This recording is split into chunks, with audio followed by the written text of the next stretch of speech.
I am R1 Cameron, and this is the Conduit. All right, y'all, it is October 19th. Man, this month is flying by, going so quick. It's almost over. It's almost November. Halloween is a few days away, it seems like. We'll be getting ready for Thanksgiving, Christmas, New Year's. Now, what's that going to be? As you know, it's Tuesday. And on Tuesdays, it's Deborah's Corner. But Deborah will not be with us tonight, unfortunately. The many things that Deborah does, there's one that is tremendously important that she does, and we need folks like her that are willing to do that work. Definitely not a job that I would want to do. Not sure if I could do it for a long period of time. But if a loved one passes away, they call Deborah. She is also a widow, and while the cycle of life is a true thing, and we understand it, definitely hard to deal with. A lot of pain and anguish. I remember Deborah telling me that when she was younger, that passed her, and the person's hair didn't look very good. She just wanted to make the person's hair look good, and that's kind of felt like the philosophy of her passion.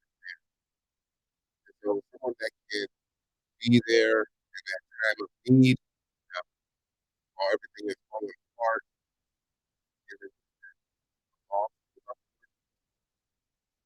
If it's your first, if it's your second, if it doesn't matter, definitely if it's your first, if you haven't had a lot of experience, if you don't have a lot of assistance, and what to do with it, that could be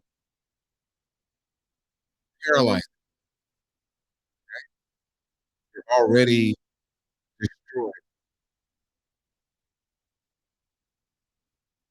Every moment is tough. My father passed away a few years ago. Brother went into that, and to go to at least I get it done, it needs to be done. That was process, body, legal things that need to be done. That we take care of kids, out of here, execute the state, all brother, that will be something in jail in 2019. On that down, with that. So Deborah won't be here tonight. She is working with the family. And, there's always something for me to talk about. But, there's a few things that I had and ready to go that I was going to talk about. And I had to tell my doctor that too much. Right? That the world is in an interesting place. And we need to have a conversation. There's so much stuff going on in our individual lives, take care of our families, deal with the day to day, our challenges, our differences. It's really hard to be about larger issues like the election. There's opponents, we got Iran, that's it's hard. Yesterday there was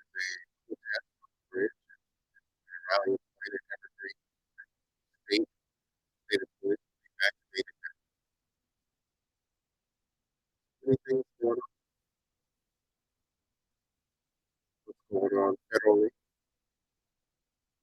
or that great things that are happening in the world. We're get into that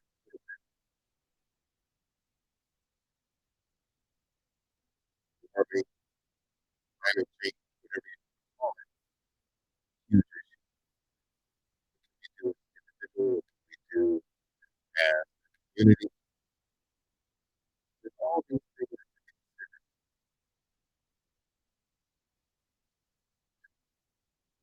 And tonight, we're going to make a connection between relationships as we did last week. We had a conversation about sex and the state of the world and possible intervention. Hopefully, this will be fruitful for you. Sounds just weird, in and out. Could be because of moving my mouth back and forth. A little animated tonight, you know. Bob and weave thing going on. I'm on my ball tonight. You know, I have to share, see what's going on here. That's that. Wow.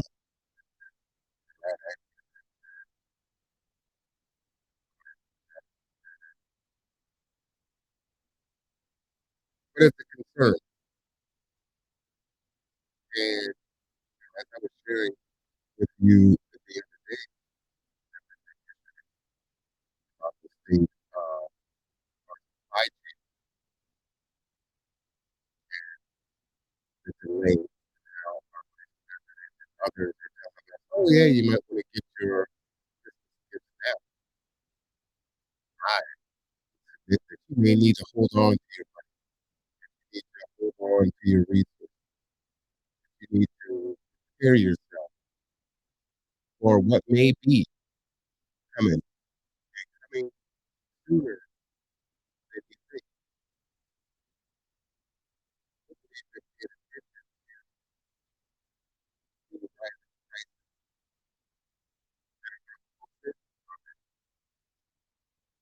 hopefully they pay attention to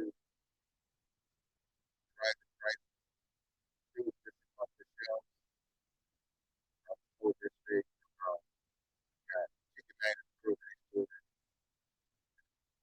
everybody got a chicken sooner, go in after 9 and park the time on there, get it in a discount, we come in the next day and then pack the stuff and go chicken. There is no chicken, right? Oh, sorry,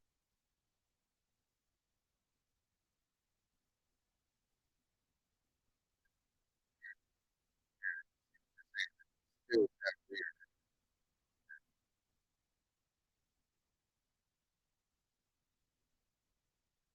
It's one of these things that good or that let me play this video and I'll work on myself. That's the thing that fixes whenever I just play with my good section with the seven right at it gets it is my confidence and that otherwise it takes down confidence. What I'm going to bring to you right now is from the Canadian pepper. From out Canada. I think that it started this off as this personal preparedness and turned into a moving business. And this is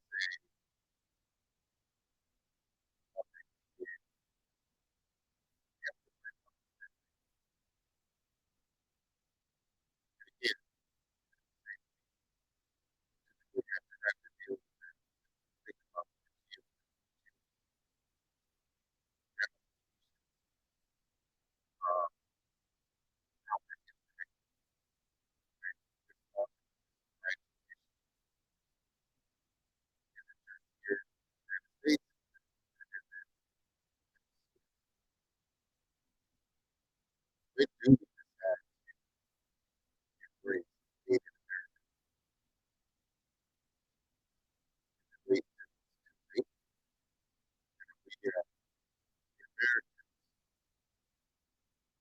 who love our state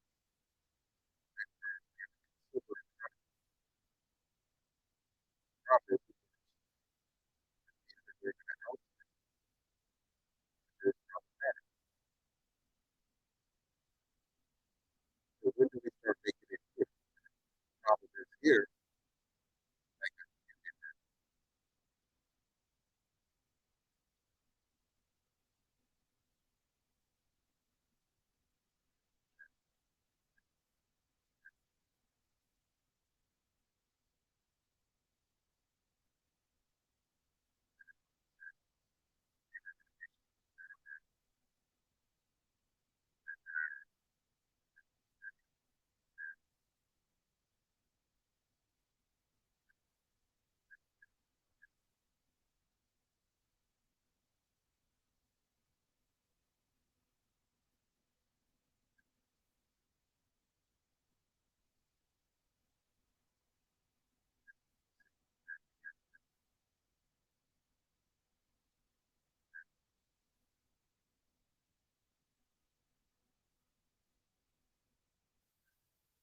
All right.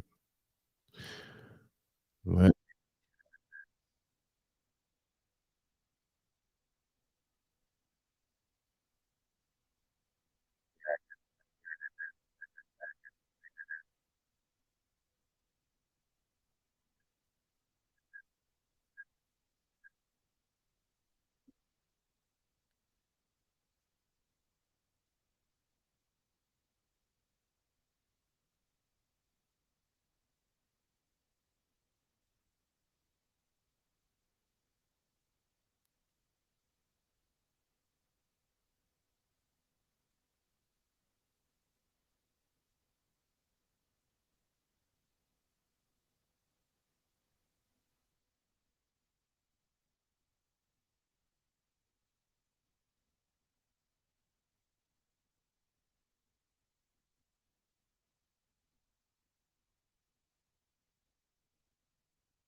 How are we doing now? Can we hear me now? How are we doing now? Can we hear me now? Is that clear?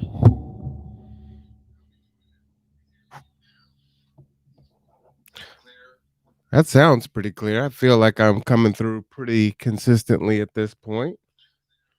That sounds pretty clear. I feel like I'm coming through pretty consistently. All right. Well, sounds like there might be something with my audio board that is causing the issue. So let me try to play this video. Let me know if you can hear this.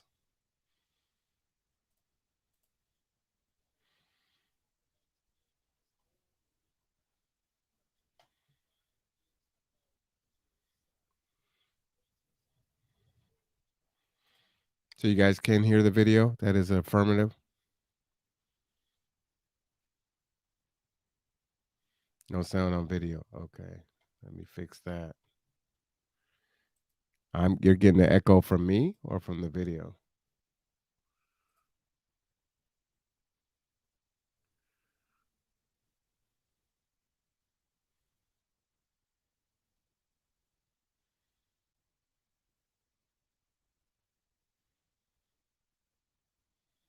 Oh, let me do this. Audio, audio in, audio out. It's coming through the roadcaster. We want that, right? Because we're not going to use that at all. Bam.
See if I can hear it. Can you guys hear me?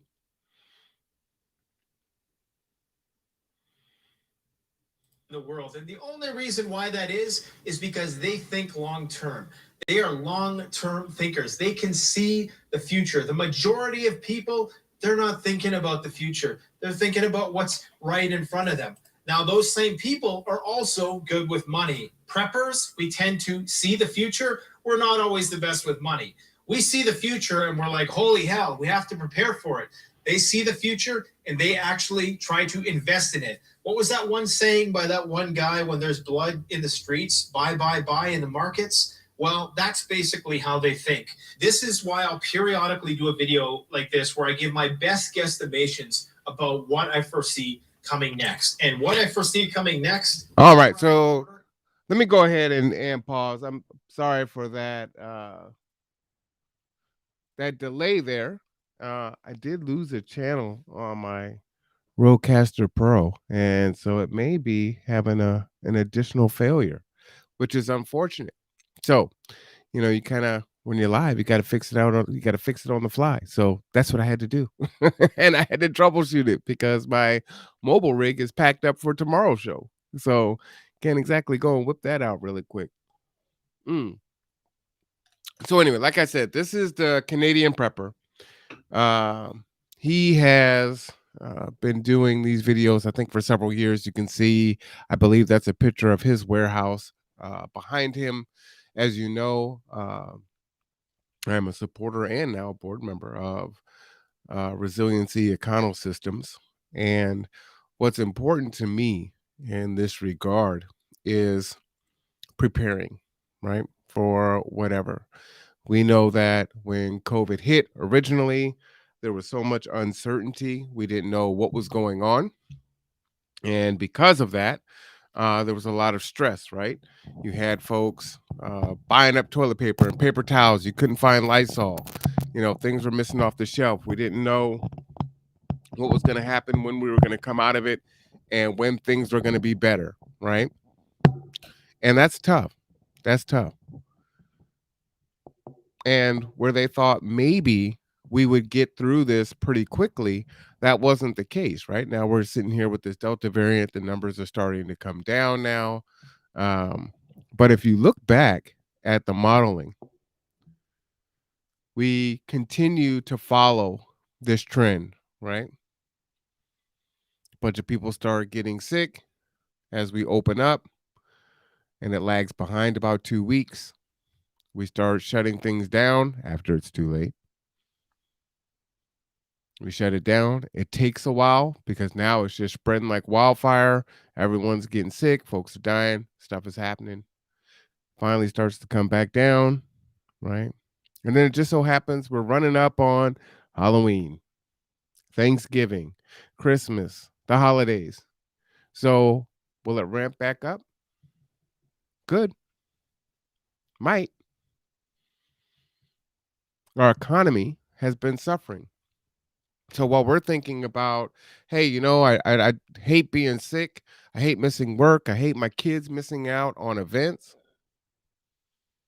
are we thinking about the economy? If you're a business owner and you lost your business, you're thinking about the economy. If you're a business owner and your business has been impacted, you can't find labor, you're thinking about the economy. If you're a landlord and your tenant can't pay your rent, you're thinking about the economy. If you sell goods and services and it's been impacted, you're thinking about the economy. But is the everyday person thinking about the economy? Are you looking at the signs? And I would submit that many people aren't looking at the signs. Seahawks lost. I was told I need to mention that. So, Seahawks lost. Horrible. We're tired. We're fatigued. There's new fights. Now it's, vaccine passports, mandatory vaccinations. We're watching people losing it on planes and airports and restaurants in the street. No, we don't ride with the Steelers. Just saying. Go Bills.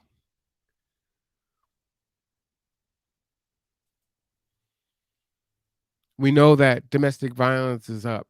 Murder, violent crimes, theft, burglary, depression, suicide. Gas is $4 a gallon. It's not usually high like this during this time of year, right? We were looking at a video yesterday where we're saying that on average, meat and cheese or eggs and meat are up 12%. Shoes are up. We looked at all the shipping containers in the middle on the coast of California waiting to come in. Are we paying attention to it? Do we not want to see it because we're tired?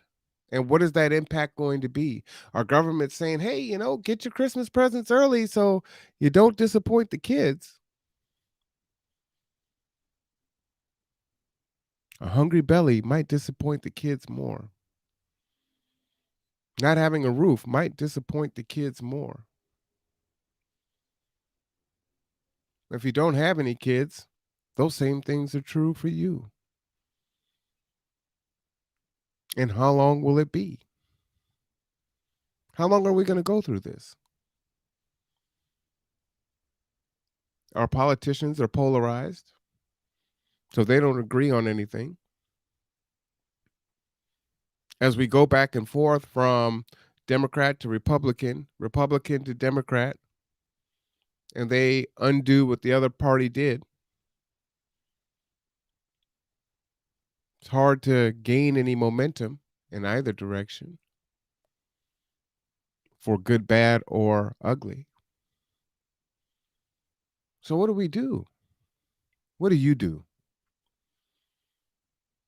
Do you YOLO? Go crazy on Amazon? I got a email from Best Buy today. Black Friday's coming early, right? Well, of course they need to say that because they need you to spend your money now. But if your money's gone and the moratorium of eviction, well, that's already over. If the bridge doesn't continue on next month, your landlord's going to be looking for your rent. Property management companies aren't people, not really anyone to appeal to. You got to go. Rent's raising. The price of everything is higher. And while they're working on constructing new units, that takes time. And the cost is up on that too. So are you cognizant as to what's going on? I believe they were saying the price of purchasing new and used cars maybe upwards of an increase of 20%, if I'm not mistaken. But everything is costing more right now. So why is that? How long will it last? Let's check back in with the Canadian prepper. Is the panic buying. It's now gone mainstream that little Timmy is going to get coal in his stocking. Well, actually, he's probably not going to get coal because the price of coal has now tripled, which is why China is going through blackouts right now, among other things. But it's gone mainstream, and people are going to start panicking when they start to see the shelves getting thinner and thinner. So, fortunately, you are ahead of the curve. I told you last. And right, what happened, right? When the toilet paper was gone and the paper towels were gone, I mean, there was a run, right? All of a sudden, it's one per customer. You go in. It took forever for me to get Lysol. And when has Lysol been almost $5 a can? I'm like, holy crap, man! Lysol is off the chain. Even the Walmart brand is pretty expensive.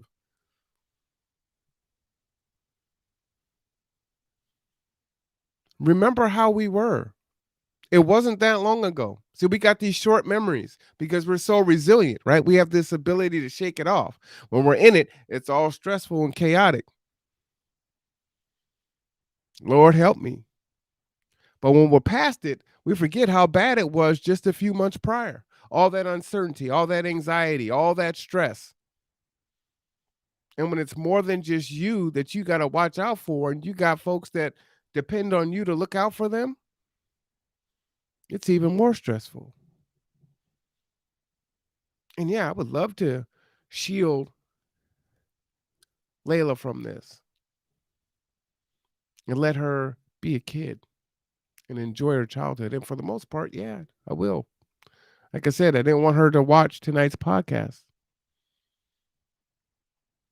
because I don't want her to be afraid. But at the same time, I know that I have to prepare her now. She needs to understand the value in saving, the difference between needs and wants, the value of a dollar, the importance of doing her job. We all have jobs. Her job is go to school, pay attention, learn, be good, do your homework.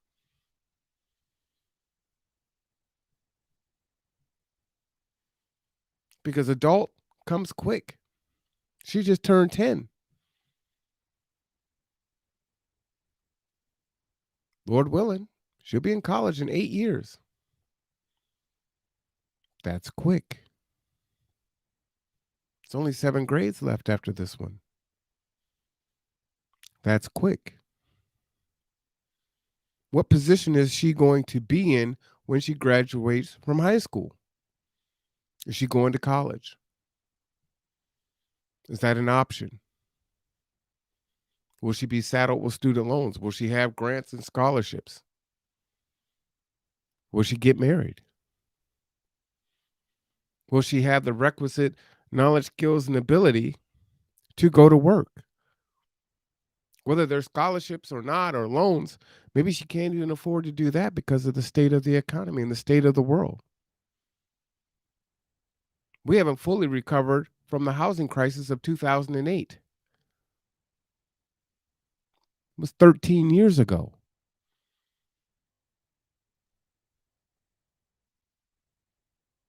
How do I get her ready so that she is going to be good?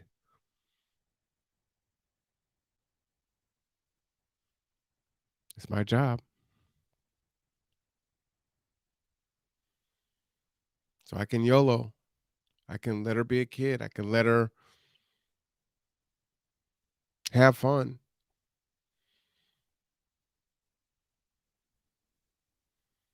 but she's probably going to have to participate in the hardship that's to come. Because unfortunately, she is likely to still be young as this stuff goes down. You didn't think your kids were going to have to deal with a pandemic. You didn't think your kids were going to have to deal with getting COVID. You didn't think you had to deal with, do I get my kid vaccinated?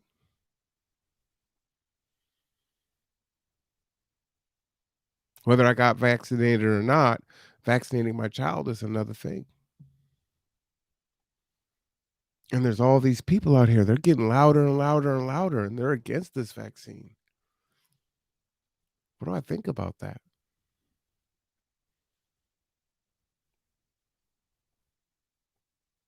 That's scary. I didn't see that for my daughter in fifth grade.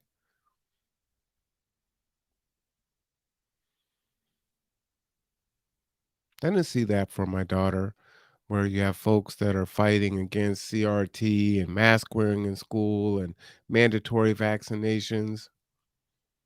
She's a kid, remember? But that's what's happening in her school district and districts all around the country. So, what would I be doing if I didn't prepare her? If I didn't show her and teach her the skills to help her to participate in survival, resiliency, sustainability while she's young? Otherwise, I'm putting a helpless babe out into the world. And the world is hard and cold. And I'm not always going to be there. I may not even make it there. And if I'm not, who's going to take care of her? If something happens to mama, if something happens to grandma, what happens?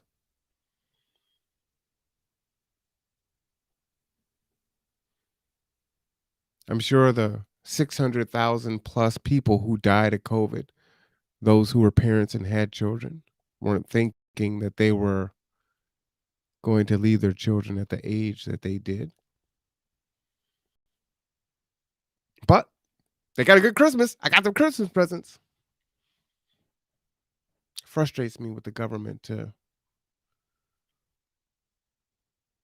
do that.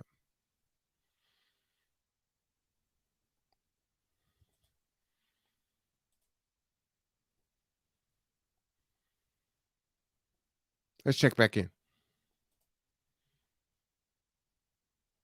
Last month that I had numerous suppliers sending me memos saying that the prices were going to be increasing around mid-October. Well, lo and behold, they decided to raise those prices even sooner without notifying us. What was once 50% of my distributors who are raising their prices, now they basically all raised their prices. A large part of that has to do with the freight and delivery situation. As you can see here, I do have a little bit of inventory that I've been stockpiling. Whenever a distributor has something, I try to scoop it up. I have a couple more major shipments of food coming in before the holiday season. But after that, I mean, all bets are off. With this situation going on in China right now, it's really, really unpredictable. So we're going to get into this geopolitical situation in China here in just a second. But what he's saying is absolute fact, and uh, I know it can come off as fear mongering, being too careful. Oh, you're being oh, what's the word? Oh, you're tripping for sure, right? It's not gonna be that bad. It's gonna work out. So what if there's a delay a little bit on products? No big deal. Football still be on Sunday. We don't need to worry about it.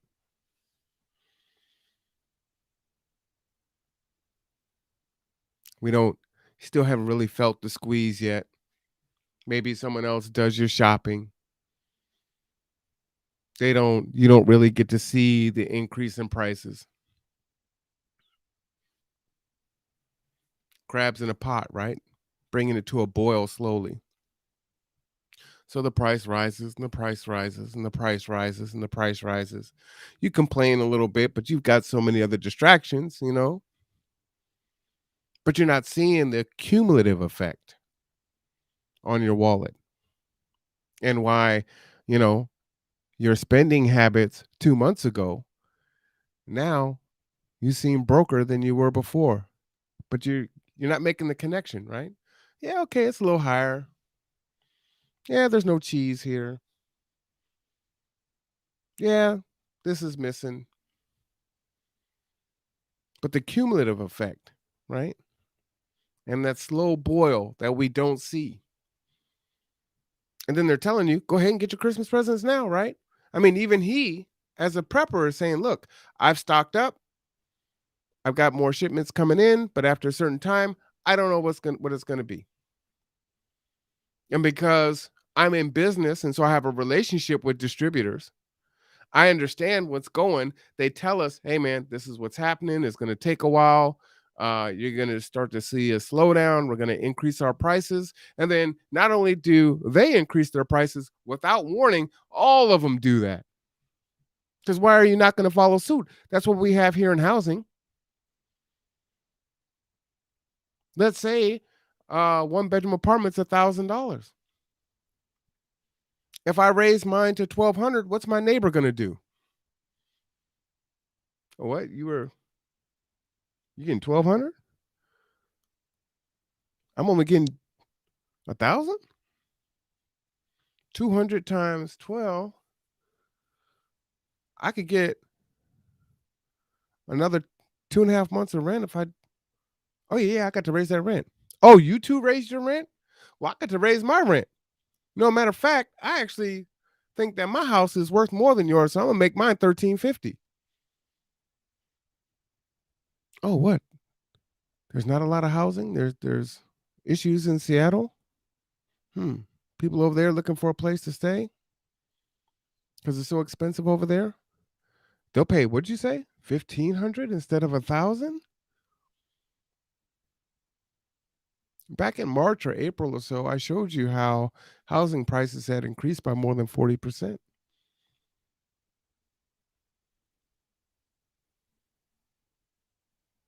And as Bill Broughton was saying yesterday, I agree with that. We're not going backwards, right? We can only continue to go up. And so even during the pandemic, you see rents increasing as soon as they're able to make the increase. Because everybody gets squeezed, right? Let's continue. What could potentially take shape. Now, as some of you might know, the situation between China and Taiwan is getting very intense. China seems to be under a lot of pressure right now with the whole Evergrande situation and the housing crisis there and the increased price of coal. China's power grid relies on coal. Okay, 50. Wait, hold on. Did you know that there was a housing crisis in China? Do you even care? You should.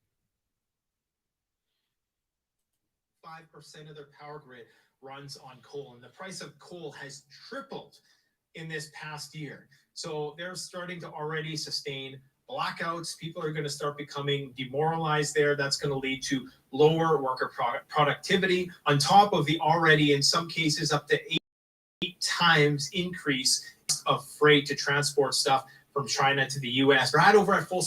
Right. So if you haven't been paying attention to what's happening in China, they've been having these blackouts, brownouts, whatever you want to call it, right?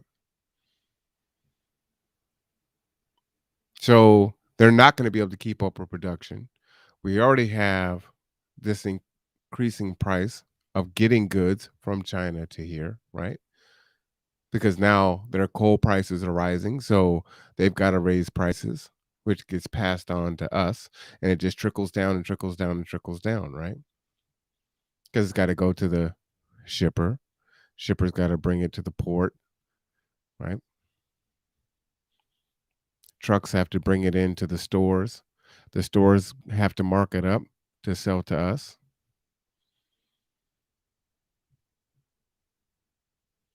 Maybe the manufacturer's in there somewhere getting their piece. And so it just keeps ticking up until it's finally in your hand.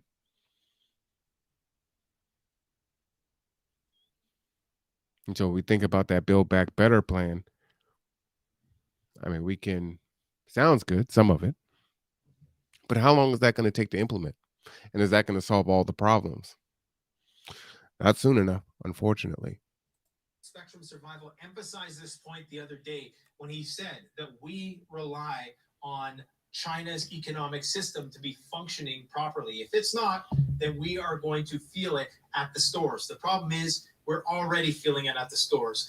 And to make matters even worse, looking at the data coming out of Singapore right now, where they have an 80% jab rate and they're starting to see cases spike like you wouldn't believe, something tells me that we are going to see a very, very similar situation here, in spite of the fact that so many people have been inoculated. But the smart. All right, so let me pause there. Again, I don't know what's going to happen. All we can go on is history. And history has told us in this short amount of time that as the holidays come and people start to get together, the infection rate increases. And the misnomer of, hey, during the summer, it's going to be hot. People are going to be outside. They're not going to be indoors. You know, it's harder to spread when people are outside. Our numbers should have been nice and low. And it was just the opposite. We were dealing with the alpha variant or whatever the regular variant was. And here came Delta variant. Do we think it's done? Is this it? It's just Delta and there's not gonna be a new variant. There's not gonna be a new mutation of this disease that may be more infectious than the Delta variant. See, we can't say yes and we can't say no, but we know that we're probably not out of the woods yet. And to the Canadian prepper's point, what he's saying is hey, look, over there, they have an 80% rate of vaccination and their numbers are skyrocketing. And as we know, COVID, the vaccine doesn't keep you from getting COVID. You could still get COVID, right? The chances are decreased, but you could still get COVID. I did. But it's just likely you're not going to get as sick if you do. And I do personally believe that had I not been vaccinated, I would have been in the hospital and may have died from it with my underlying health issues because I was walking death that first week with the vaccination. So thank goodness for that.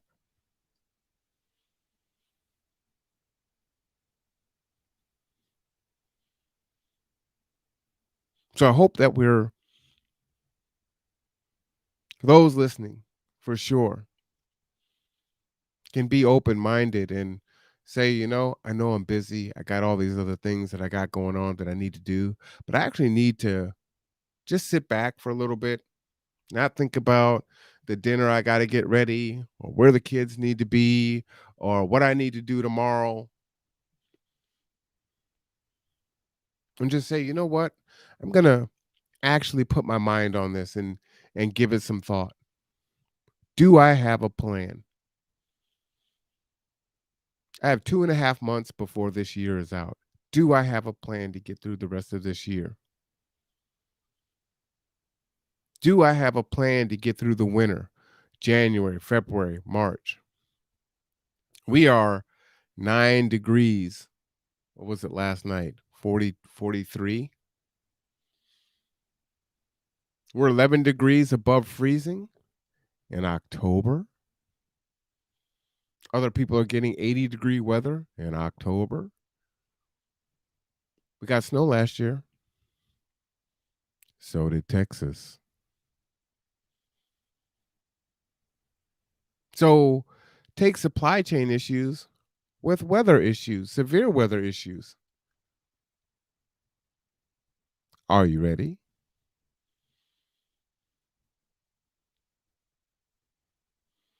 That toy ain't toilet paper. That video game isn't food.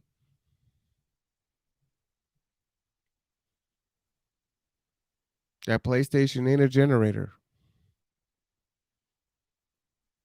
Are you ready? And who do you support? Who counts on you? Who around you has their head in the sand? Doesn't even see it. I'm living life. I'm doing me. I'm living my best life. I think we all have people like that in our life. When things go bad and here they come. Oh my God, I can't believe this stuff happened. I need some help. Please help me. I need some food. I need some help. I need this. I need that. I need the other. And now you looking around like, um, I didn't really plan for this myself. So I know I used to help you in the past, but I, I don't really have it like that now.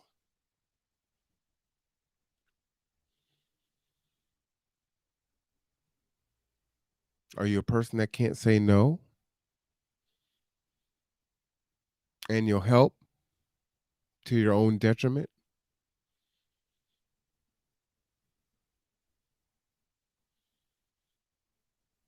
Now they say when you're in a plane, you need to put the mask on yourself first before you try to help someone else.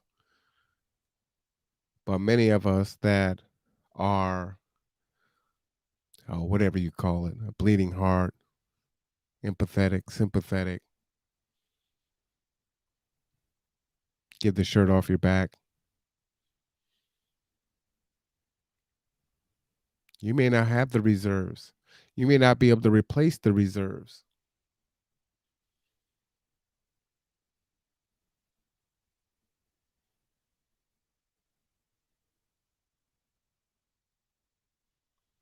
Layla needs a heavy coat and gloves and boots.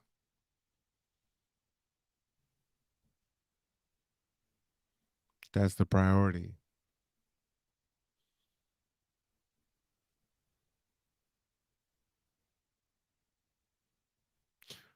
I don't know. Are you a person that can't say no? How many people depend on you? Are you good right now? Are you just treading water? Are you fighting from behind and trying to catch up? Are you way behind and feel like, man, I don't even know how I'm going to catch up?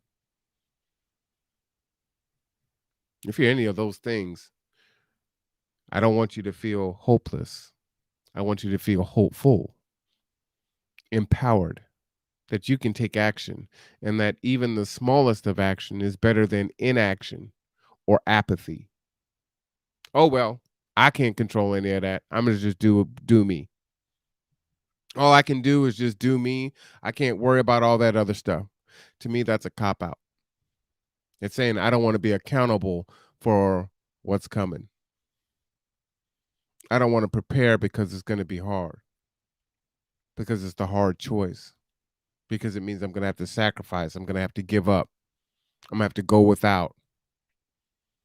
I'm going to have to learn to cope with not having, not doing, not experiencing, so that I can make it through the long haul. We're going to get back to the video in a second, but again, what's your plan? for the rest of this year? What's your plan for winter? And if you think it's crazy now, as Jodeci says, wait until tonight, girl. We got elections. So there's going to be obstruction. There's going to be all kinds of things happening next year. So what's going to get done? The government is spending money like it's going out of style. The faucet has to turn off at some point in time. And then what? Let's assume, as I was saying before, the other party gets back into office. Maybe they have enough to kind of create this stagnation for the last 2 years in the hopes to take back the presidency. Or maybe they win in a landslide and they're able to force the president to reverse course and do some other things. Now, depending on your perspective, one or the other is going to be good and one or the other is going to be bad. But I think if we're just doing a tug of war, we're not making any progress. And the whole time while we're fighting, the sands in the hourglass are steadily falling through.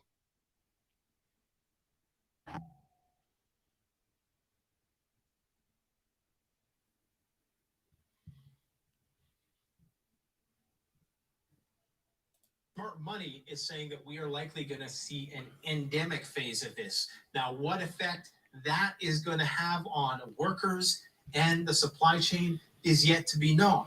Because as endemic, Echo, what does endemic mean?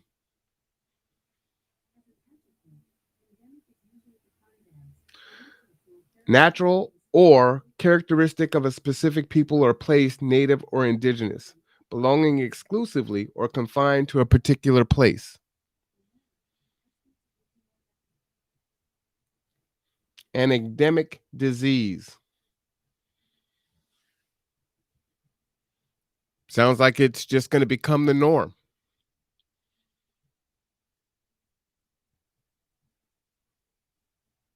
So is this what we want to deal with as the norm for 22, 23, 24? Like what? Are we going to have these up and down spikes?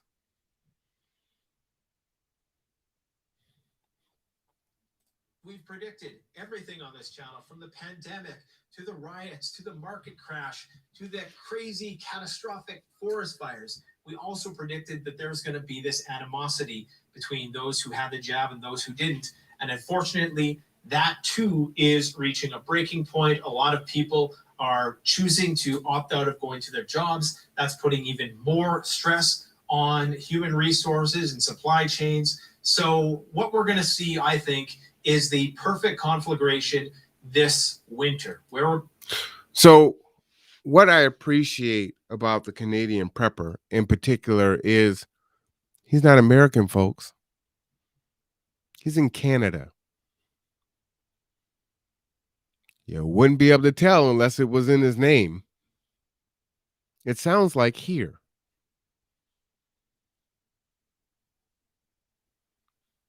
This isn't unique to us. This is a global issue. And for those of you thinking about running to Canada, remember the border's been closed for a while. I think they're opening it up for those that are vaccinated. I think they have a vaccine passport up there. I don't know.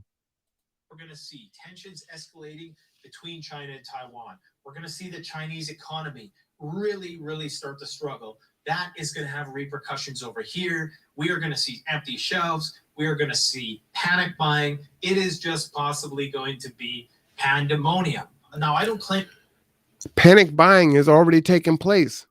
Our government, our news channels are saying, hey, get your toys now because there's some issues with the supply chain, and they show you the boats in the water, right? What did the show yesterday on the podcast? 1 million toys in 10 days or something insane from Amazon.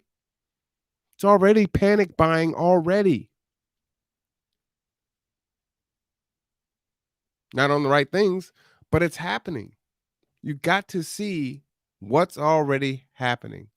Claim to be an expert in geopolitics, but if I was trying to save face, and if things were going on in my country, would I try to create a diversion in order to take attention away from that and bring attention to something else? Kind of like how Facebook just magically went down on the same day that that whistleblower came out. Isn't it funny how when you Googled Facebook today, it wasn't the whistleblower that came out, it was this other story about an outage. Who knows? Maybe it was a cyber attack. The thing is, I think that's funny. I'm not a I'm not typically a conspiracy theorist, but I mean, hey, it was pretty damning what was said about Facebook, and you know, it has a catastrophic failure on the same day.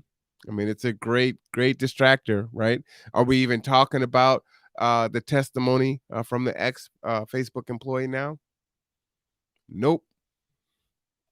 is right now China is testing Taiwan's defenses. And everybody thinks, oh, well, if they do that, then the US is going to come to their aid and all these countries are going to come to their aid.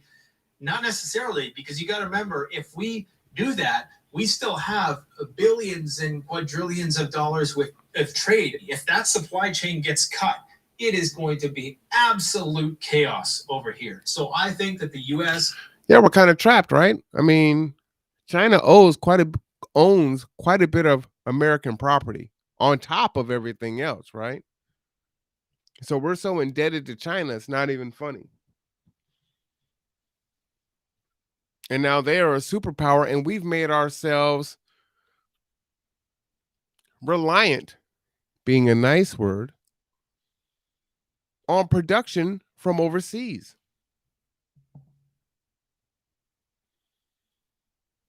This is a bad situation to be in. And again, how fast can we ramp up made in America? And again, even with the increase in shipping, it's still cheaper to pay labor overseas, ship it here, than to pay Americans the livable wage that they would need to have housing and health care and everything else. Hell, not even to have a livable wage, which is why we don't do it, right? Aside from, greedy profit margins. But I digress. Is going to tread lightly. Maybe there's going to be some kind of subversive strategy employed by the US where they don't get directly involved, but they do so by proxy or something. But what we know so far is that yesterday, the Chinese flew, I think it was over 50 planes through Taiwan airspace. And they do this in order to basically fatigue Taiwan's very limited capabilities. Let me go ahead and pause that. CNN reports China sends 77 warplanes into Taiwan defense zone over 2 days.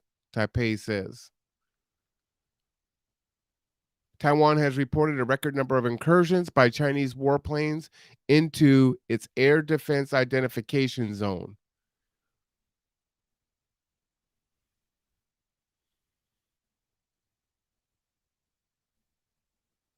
Geopolitical. That's scary, right? Yeah, we're gonna send these planes over here. What you gonna do? You gonna do something? I dare you. It's like the bully, right? You're gonna see how much they can get away with, how much they can push. Who's gonna try to stick up for the kid who's getting bullied? See, it's all a test. So right now, yeah, they've got their blackouts in China. They have a housing crisis, but yet they're sending 77 warplanes into the Taiwan defense zone. How disrespectful that is. We can't get our goods. And it's not just toys. It's medicine. It's building materials. It's food. Medical supplies.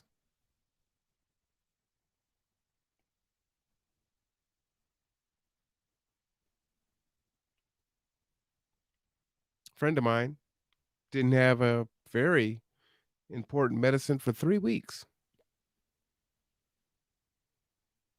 And when I say important medicine, it means it affected his health for not having it.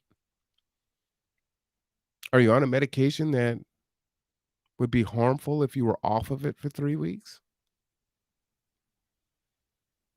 Could it be your mental health medication? Could it be your pain medicine? Could it be for blood pressure, diabetes, cancer?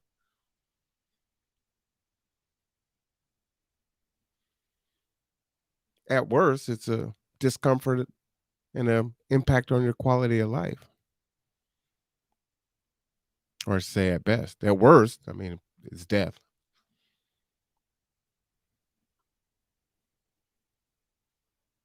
It's more serious than y'all think.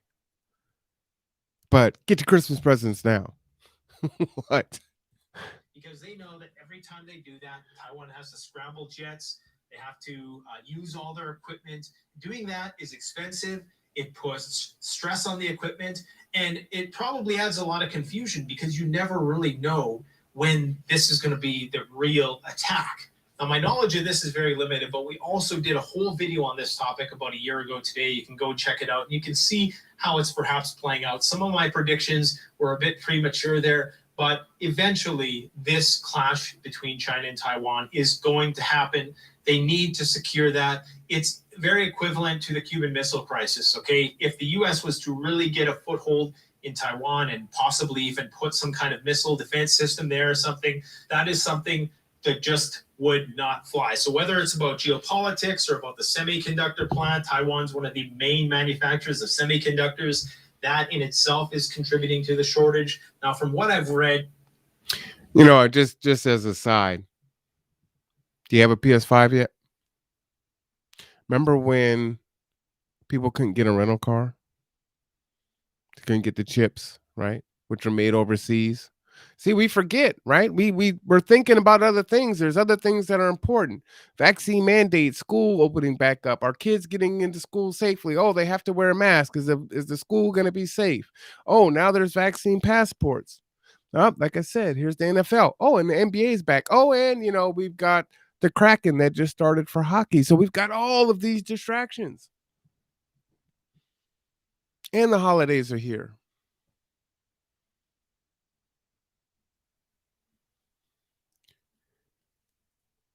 David Axe of Forbes staff. Thousands of ships, millions of troops. China is assembling a huge fleet for war with Taiwan. Now you could take I won't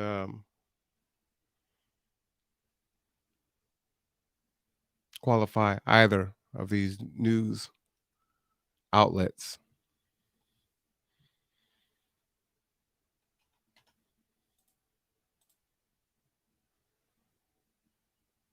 But we're so resilient. We forget our pain so quickly.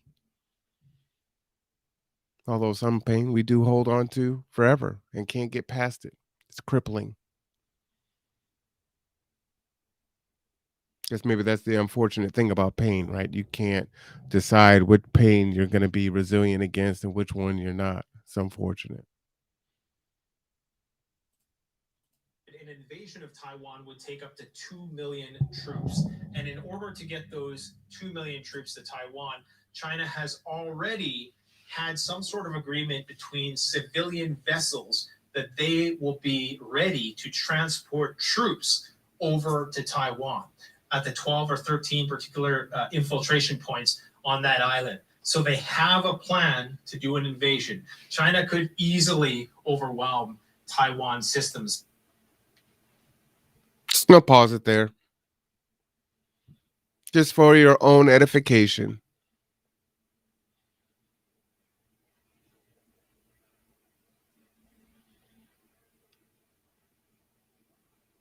How does something so far away impact us so fundamentally?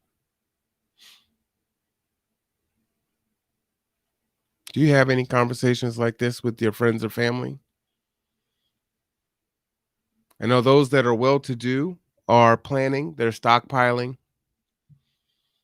There's folks that are having bunkers built, got their gated communities. You've seen uh, militia, white nationalists, just as one group stockpiling ammunition and weapons. Remember, during the super uncertainty times of the pandemic, Walmart stopped selling ammunition for a while. There was a shortage. I think there still is a shortage, but there was really a shortage. You really couldn't get any ammunition. Hmm. Okay.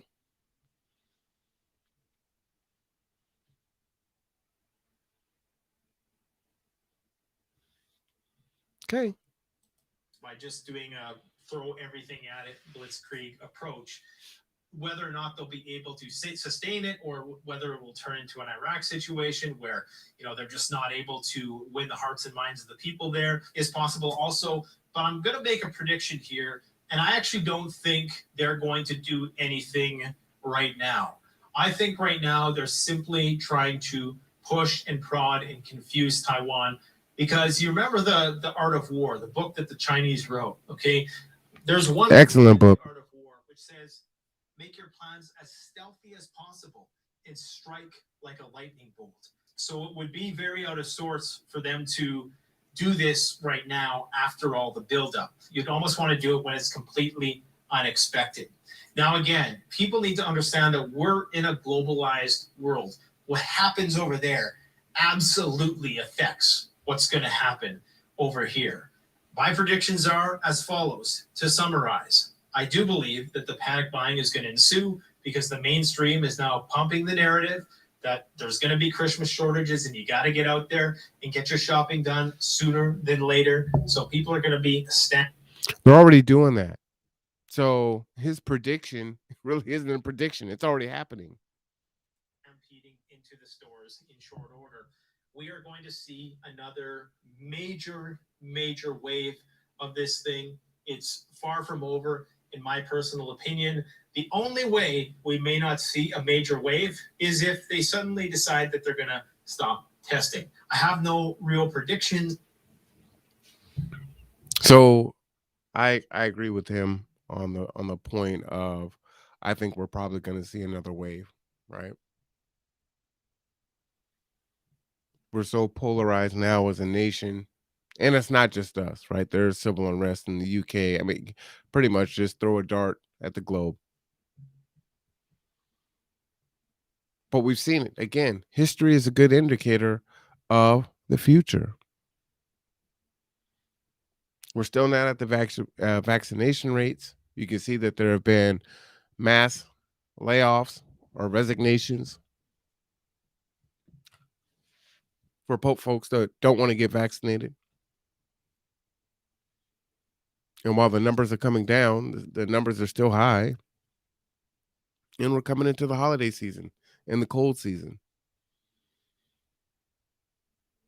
And we don't know if this thing is going to mutate again.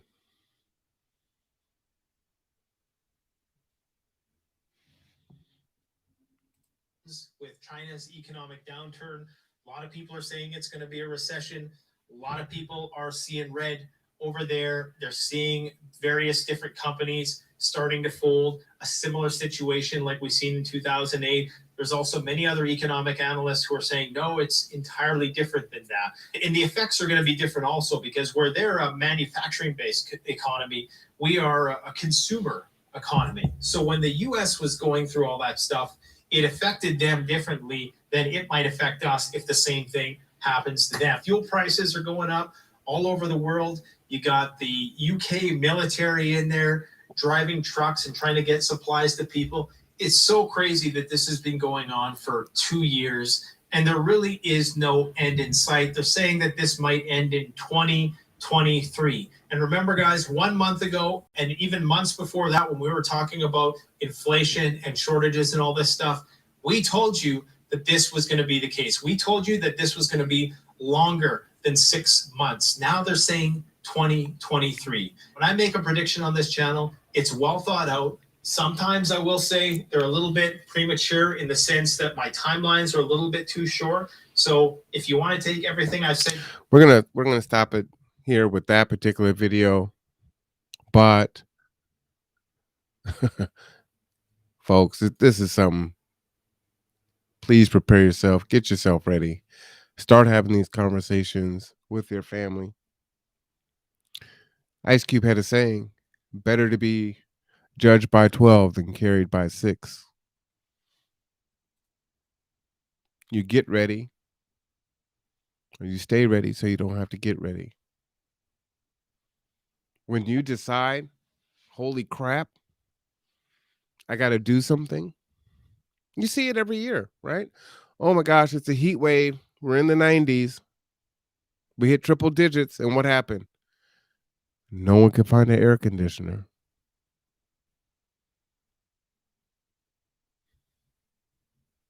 Oh, it's snowing. It's super cold. And no one can find heaters.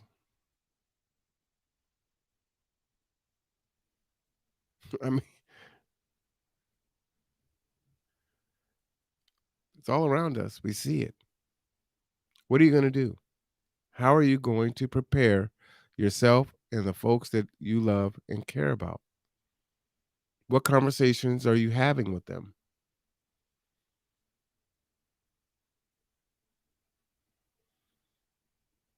You know, parts for our appliances, our vehicles, most of those things come from overseas.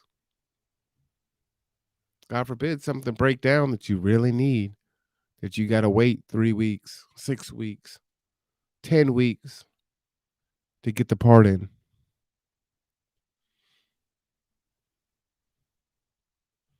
And for your homeowners out there, you've probably had that experience once or twice in your life. You ordered a part and it was like, yeah, well, that part's not going to be in for 5 weeks. It's like, 5 weeks? What am I supposed to do for 5 weeks? Or you could replace the unit. No, that's triple. I'm not doing that. I'll have to wait for this part.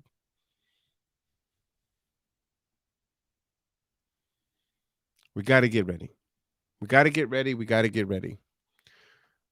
Critical. It's crucial that we don't sleep on that. This is part one of our podcast tonight. Like I said, I'm going to switch and make a comparison that I think is important for us to take a look at.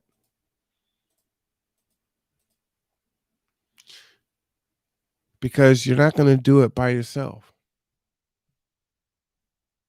You're not as independent as you think. You must figure out how to embrace an interdependent mindset. And you got to figure it out now. There's no time. You have no time to waste. I get you don't like talking to people. I get that you don't want to ask for help. You've had bad experiences with asking for help. People have let you down. People say they're going to show up and then they're not there. People say they're going to be there and then they're kind of half-assed about it.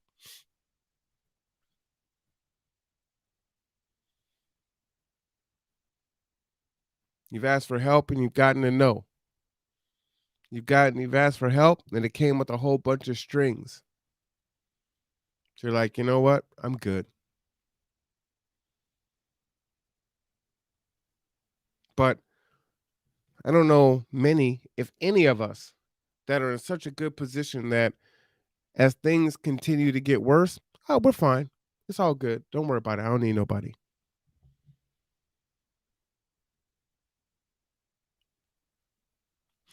You know, Rev Ellington, shout out to Reverend or Pastor.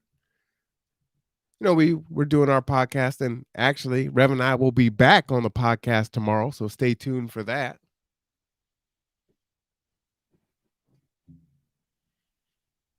And we were talking about the difference between individualism and collectivism.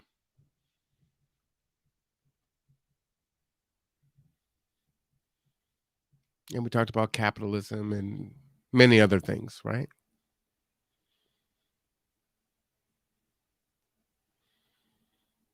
And what's important is we are a very individualized, individualistic society in a lot of ways, a lot of bad ways, some good ways too, right? There's always good and bad to everything, not typically many absolutes in life.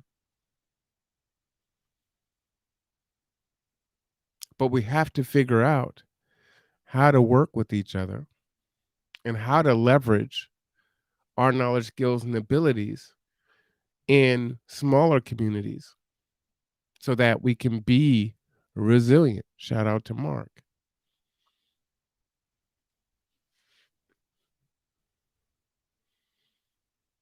Work together or perish. And the perishing may be slow and painful.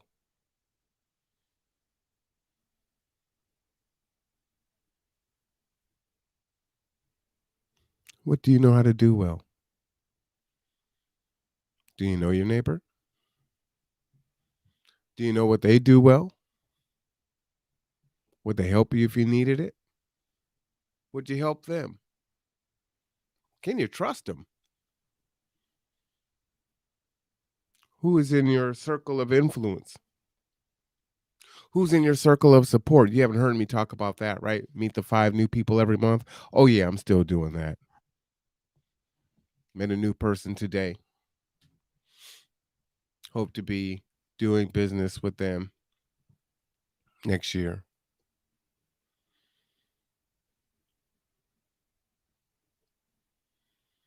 Who's your circle of influence? Who is your circle of support?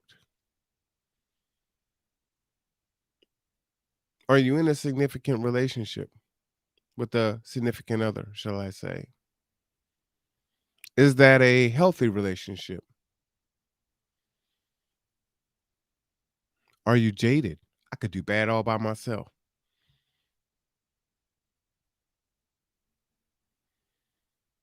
Do you know how to work with another person? Do you know how to compromise and collaborate? Do you understand give and take? Have you learned from your past relationships? Have you analyzed where you've fallen short? What you could have done different? Where you were at fault?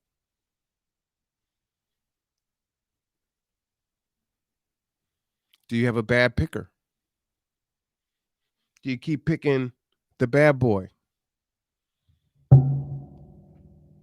or the wild woman?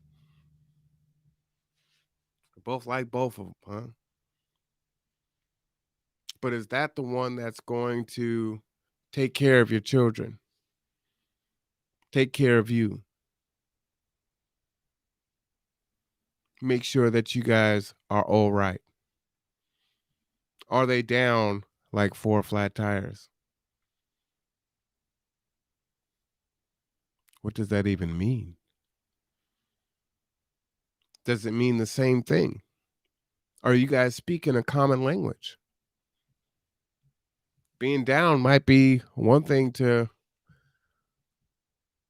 one half of the party and a whole different thing to the other. Do you have an emergency plan in place? Have you had these conversations? Do you have that short term plan for the rest of the year? Do you have that plan to get through the winter? Do you have the plan as we go into the midterms? Do you have a plan in 4 years when we go through another election?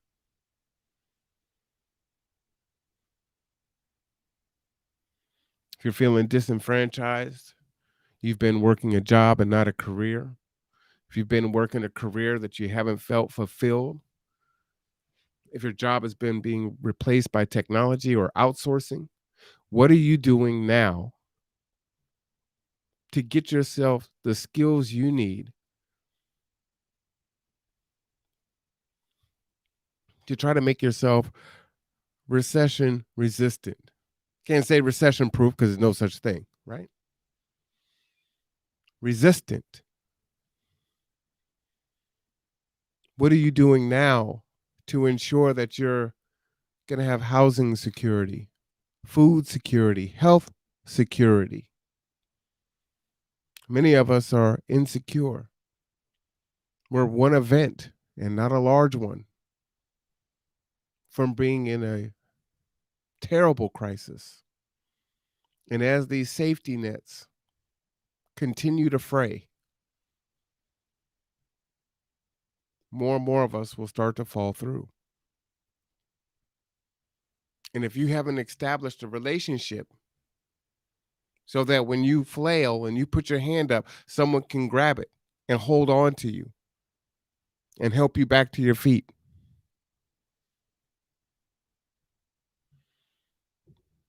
we've got an issue.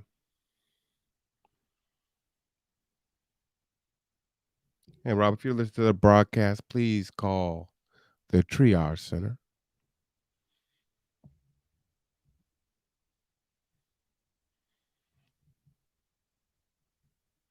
They just called my cell phone. And please confirm that you got that message.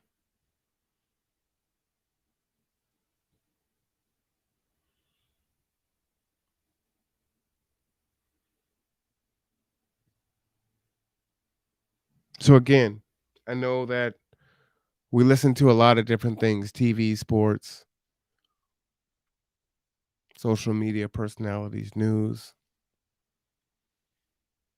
But I hope this is one that you can actually give a little attention to, some critical thought to.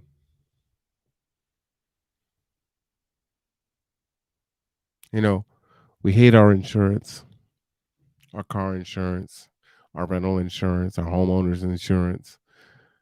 God knows I pay a lot of insurance running a nonprofit. It's ridiculous. But you pay for it in the hopes that you don't need it. But if you do, you have an adequate amount of it. And this is the same thing here. Even when the government tries to help with billions of dollars in rental assistance, it's got to pass through so many hands, so many processes, so many policies that we find ourselves with more than half the money not in the hands of where it needs to go. And even then, it's not enough.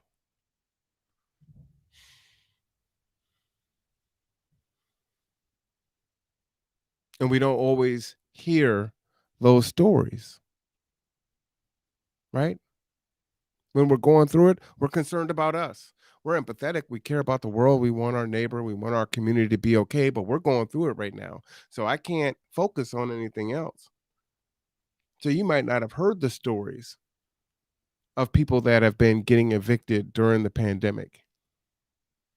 You may have not heard the stories of the folks that lost their houses during the pandemic. You may not have heard the stories and know a person who lost their business during the pandemic. You may not have heard the person or met the person who lost their life during the pandemic. Oh, and hey, that was the breadwinner for the family. So now we don't know what to do. Oh, well, there really is no other immediate family or really surrounding family. So maybe that child is now in foster care because there was no one to take him. I gotta look out for me. I gotta look out for my kid. I I feel for you. That's tragic.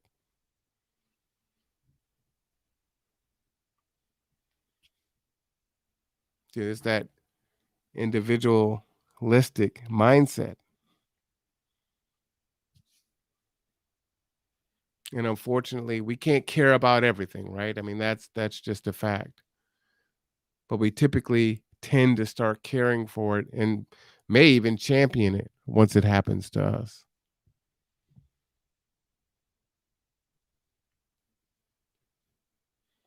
So if we think, hey, there's homeless folks that, well, they brought this on themselves. Folks suffering addiction, well, they brought it on themselves. Folks that made bad choices and they were incarcerated. Well, you know what? They made it. They made those choices. And you're like, well, I shouldn't get punished because I didn't make those bad choices.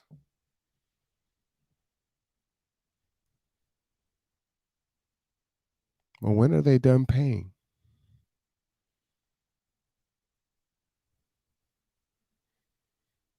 And for those of you that are behind the eight ball, as more and more people that didn't have those experiences, thank God, find themselves losing loved ones, losing their security in food and shelter, in employment, retirement, in life expectancy, and quality of life. There's even less physical help, but emotional support. And the powers that be, they're going to have to make policies that help the people that lobby and advocate, which again, it's election time, which is why it's important for you to get involved, right?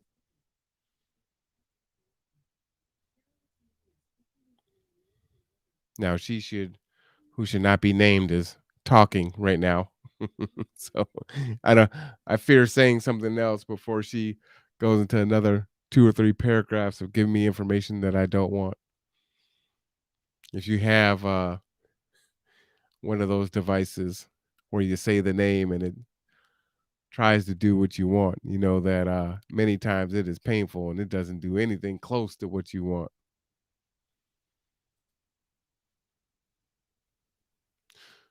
But I'm having this conversation with you, one, to make you aware, but two, to make connections with other crises that we have going on in our communities. We had a conversation last week, trigger warning, and we were talking about sex, right?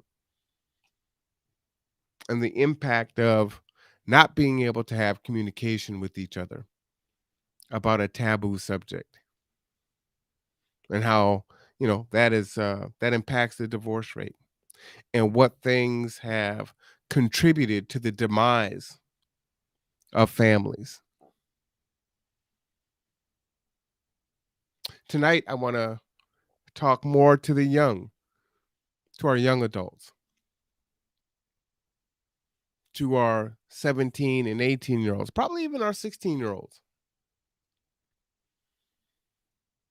even some of our 40-year olds that unfortunately have this kind of pie in the sky mindset that isn't likely to serve them well or turn out well for them, because they don't, clearly, when you listen to this particular individual, that you're going to hear this back and forth. There's, there is no there's no consideration at all to any of the things that I just discussed. And if she didn't have well-to-do parents, I have no idea where she would be. So let's get into that. Fair use. This is Kevin Samuels. I know that he is pretty strict. Thank you, Stephanie. He is pretty strict as to people sharing his information. Again, this is fair use for educational purposes. And let's go ahead and get into it. But do check out his channel. I think he says a lot of good things. Definitely controversial, but I actually agree with quite a bit of it.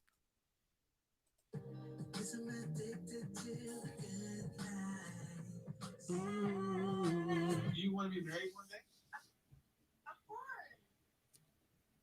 It's not really, of course. Why? I want to get married because it's not more so of the marriage, like the certificate, it's more so the union. Like, I want another man to want to spend the rest of his life with me, just like I want to spend the rest of his life with him. So it's more so like the union. Because marriage, I feel like,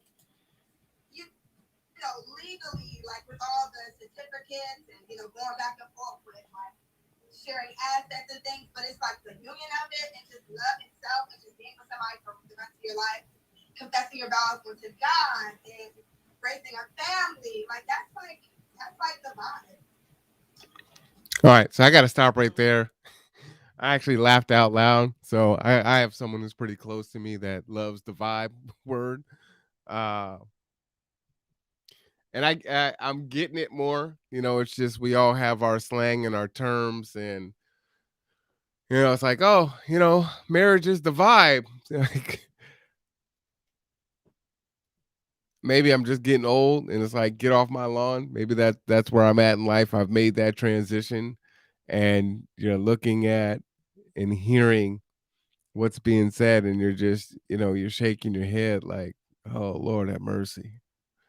But we're just getting started. But that the whole vibe thing, it cracked me up.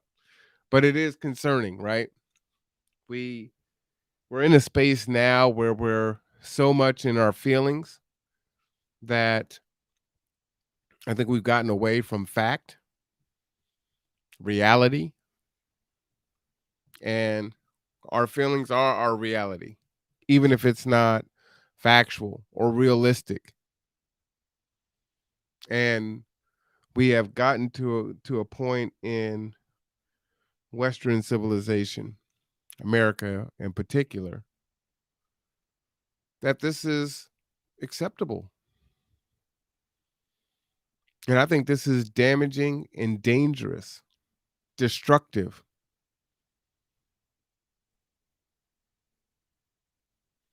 And this mindset, unfortunately, um, it is not going to reverse the situation that we find ourselves in when we think about relationship with each other in marriage, and the fact that it is so easy to terminate a relationship, to sever uh vows, which are pretty serious, right? And now less and less people are even taking vows, and many men, as we'll talk about, right, I've even mentioned that a little bit about uh save yourself black men,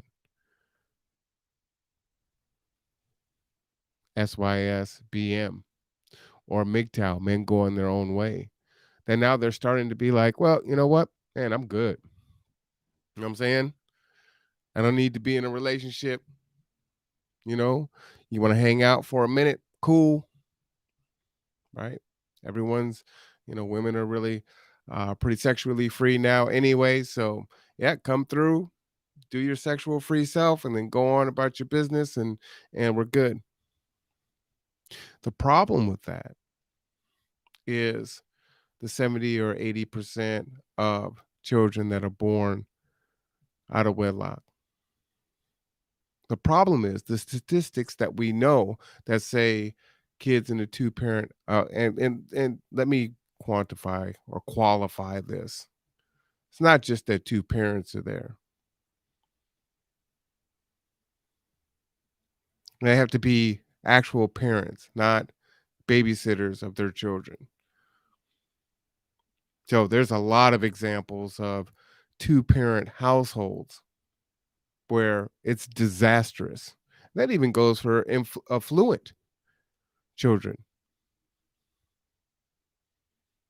So just the fact that there's two parents there doesn't mean it's going to be any more successful than a single parent household, right?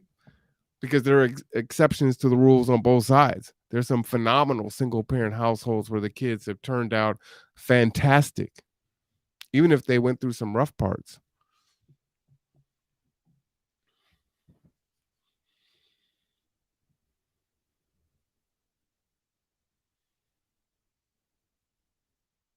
So we got to find a way to reestablish it. We're not going to be in a situation where we're going to be able to stay as a individual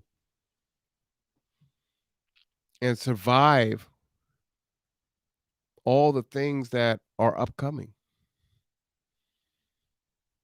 especially as we age.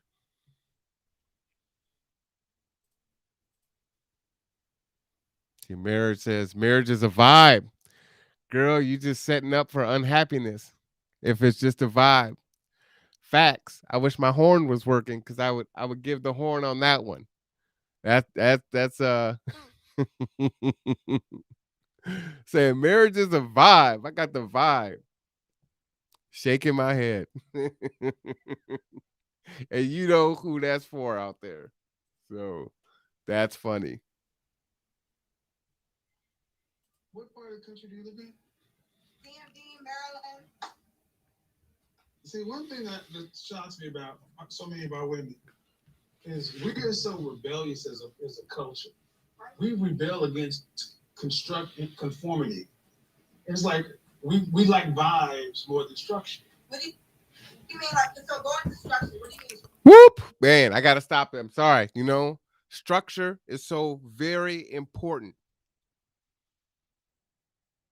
If there was one thing you could point to 1,000 different things you could tell someone to do in order to be successful, however you measure success. Structure, I think, is probably the biggest. Because with structure, everything else can feed from structure, right? Our kids crave structure. While they resist it, they crave it. When you are structured, when you're orderly, when you have a schedule, when you have a plan, and you work that plan and you stay within the confines of the structure that you've built, goal achievement is possible. Now, sometimes it can be a beautiful mess and you somehow get there, or maybe you fail up. But that's not typically the case. And you don't typically keep those gains, right? Because as soon as something happens, it's all gone. And so think back at a point in your life where you were successful for whatever reason. And I'll use the word earn it, quote unquote, earn it. Maybe you didn't quite earn it. Maybe you didn't really have to work that hard for it. And so there wasn't really any structure there. You had it. That's why it's important to understand the value of a dollar. It's important to have an emergency savings. It's important to have an emergency plan. It's important to have goals. Whether it's diet or exercise, education, personal improvement, self-help classes, parenting, job training, business planning, whatever it is. That structure needs to be there and needs to be present. And you need to stick to the structure. Now, I'm not saying that you're not so rigid that you can't modify the plan as you're working the plan. It's like, okay, I'm doing this, and I found out that this doesn't quite work, so I need to change this a little bit, but it's still under the confines of structure. Success is boring because it requires you to do the same thing every day, consistently. It requires you to do the same thing every day when they're turning up. It requires you to do the same thing every day when they're in the bed sleep. It requires you to do the same thing every day when you're trying to ascend the rungs of the ladder of your life.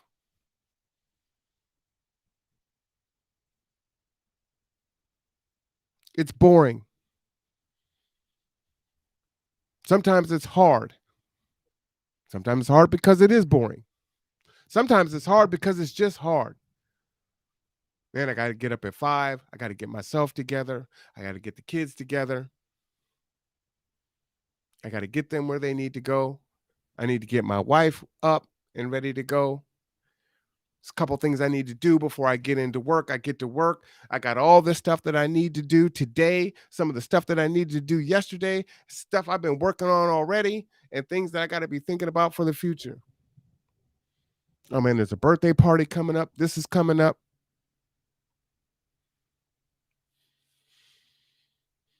How do you do it all? Structure, boring. Now, I tell the story a lot, especially to my students. When I first started going to college, when I first moved over here, right, I used to be a bricklayer, destroyed my back, had to reinvent myself, go to college for the first time with only a ninth grade education. And I started going to OC. But at that time, as soon as I was out of class, where was I? At my brother's house. Because it's time to get lit. It's time to drink. It's time to play Soul Calibur, Madden, Street Fighter, Power Stone, I think, was on the Sega Genesis. And it was a party almost 7 days a week. School wasn't really a priority, but I'm going. I'm going to go to the party. I might do my homework. I might not. I might put it off. I'll just cram on this night because I want to hang out. This shorty's coming through tonight I've been waiting on. Whatever. And time would go on. Boring. Hey, man, I got to go home. But it's only 8:30. What you mean you got to go home?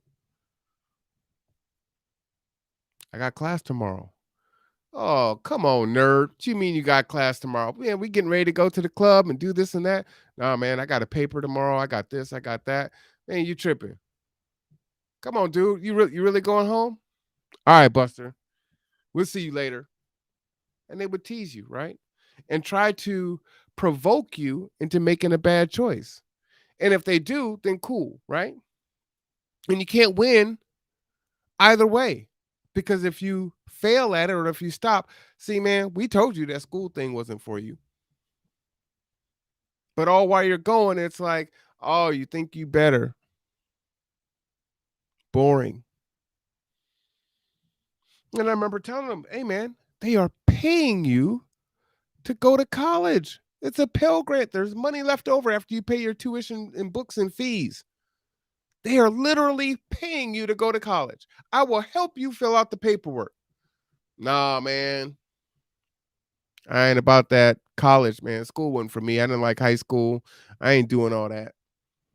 I tried everything. Hey, man, there's females up at the college, man. They're hot. You should come up there, take some classes. Man, I will help you fill out the paperwork so you can get this money. Nah, dude. One or two might start on the path and it's like, nah, I'm good, you know? Or maybe if they took a class, there's still too much in the life.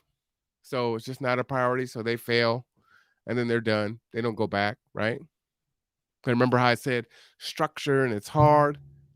And if you didn't put anything into it, it's easy to let it go. Yeah, it was just Pell Grant money anyway. Wasn't my money. Yeah, I'll throw it on my credit. My credit is bad anyway. Don't even mean anything. I don't care. You will in 10 years, but it's another story. We'll let your future self kick you in the ass for your younger self actions. Okay.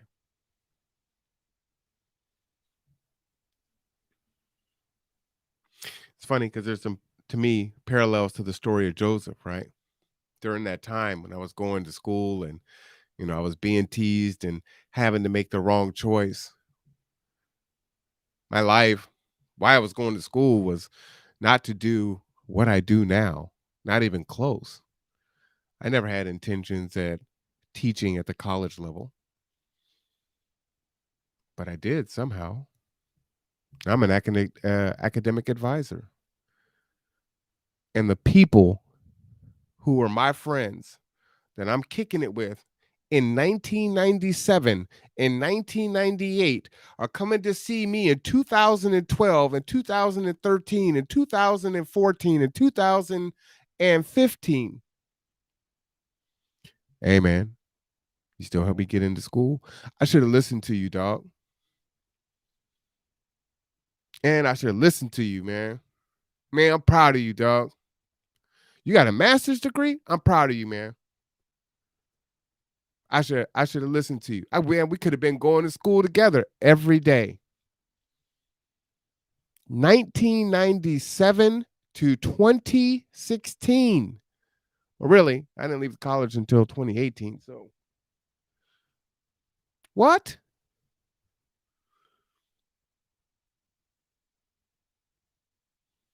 It was tragic.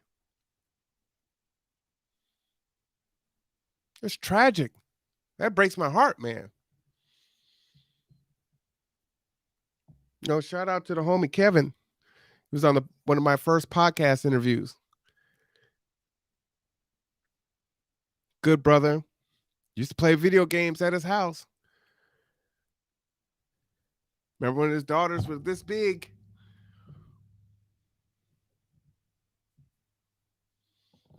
We made different life choices. It's hard. It's boring.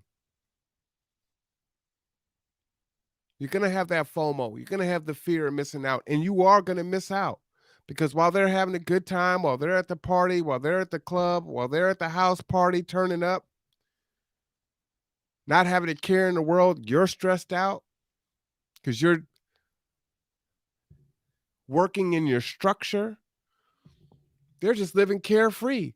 They don't have the stress. They don't have the anxiety. And you're saying to yourself, man, I just don't want to be stressed. I don't want to be stressed. This is stressful. I've been doing this for 3 months. How much longer? What do you mean I got to keep doing it indefinitely? Oh, hell no. There got to be an off-ramp on this somewhere. But you got to tell yourself it's about habits. They say it takes 21 days for a habit to kick in. But you have to be diligent because habits work both ways. They can be good and they can be bad. So if it takes that long to create a good habit, well, it must take that long to create a bad habit. At one point in time, you were in the habit of going to the gym and you did it religiously. And then you got sick or you got real busy or you couldn't pay your membership or something happened and then you looked up and now it's a habit of you not going to the gym. And that's the new habit. Structure. And people aren't going to like your structure because that means you're not going to be doing what they want you to do. See, misery likes company. Misery is the loneliest of all emotions because it loves company. It craves company. It's going to hang on. It's going to pull on you. It's going to tempt you. Come on. You know you want to go to the club. You know you want to spit at them honeys. You know you want that drink. You know you want to smoke a bowl. Come on. You know you just want to sleep in. You know you don't want to deal with that person. Come on. And you might be getting hit with 5 and 6 of those at the same time simultaneously. I'm tired. I'm sore.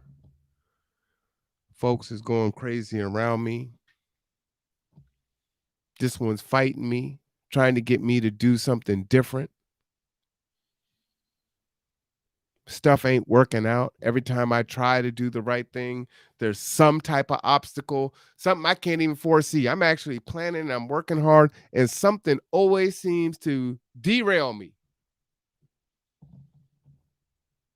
Damn, why am I even doing this? Why am I trying so hard? Man, these people are living over here and they're just chilling. They go to work every day, they come back. Yeah. I mean, they're never going to, achieve the dreams that they've ever had for themselves. Horse and cow might be their idea of sipping Mai Tais on a beach somewhere. They talked about it, but they'll settle for horse and cow. Not that there's nothing wrong with horse and cow. I hear it's a wonderful place. or McLeod's or wherever folks go. But folks talk about it all the time. Oh, I want to travel. I want to go here. I want to go there. I want to put that, that white sand in between my toes, sipping on a drink with an umbrella, even if it's a mock, and looking at that, icy blue water.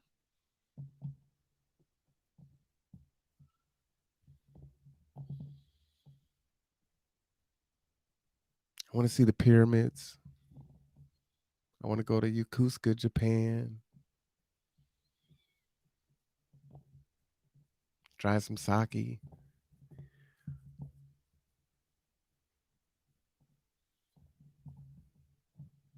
I want to have different experiences, but not feel guilty or be set back because of the experience. Structure. And what you're hearing here is we continue to listen to this conversation is she comes from an affluent two-parent household.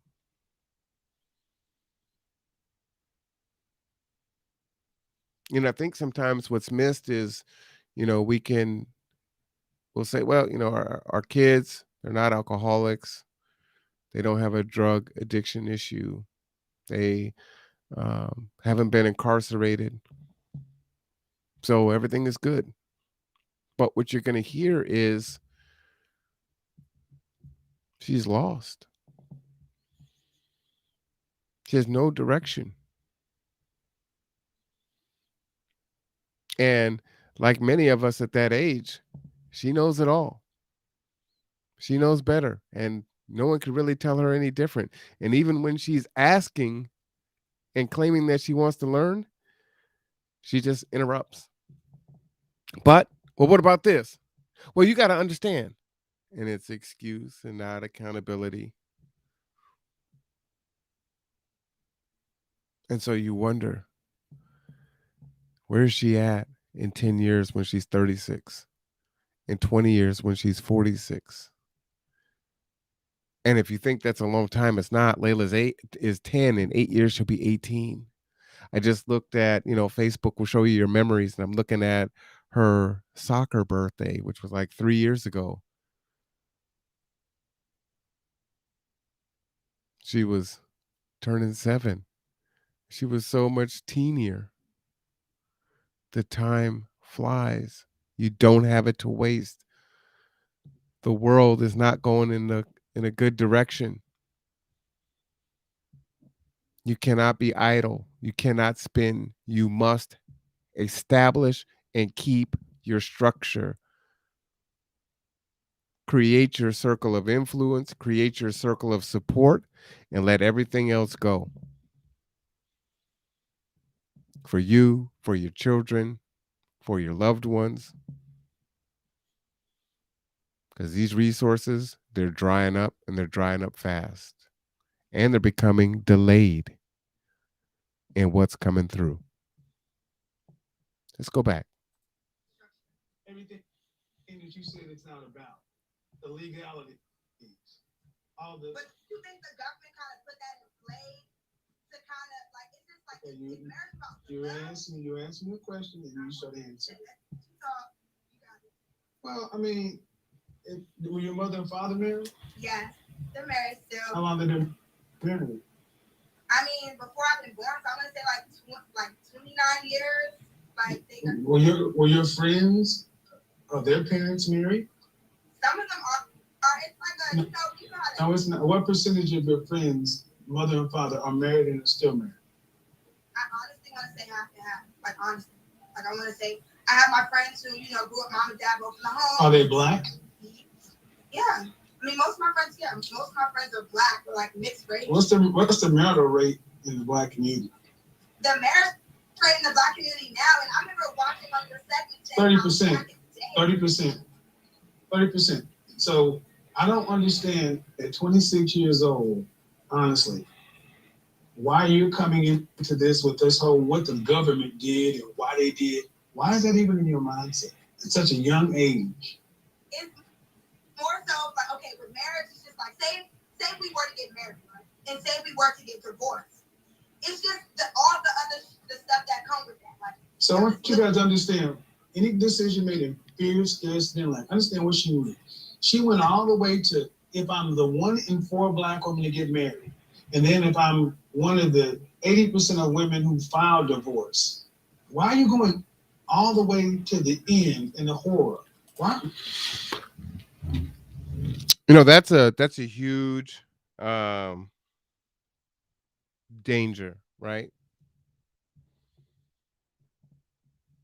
They think they're saying more than 50% of marriages end in divorce.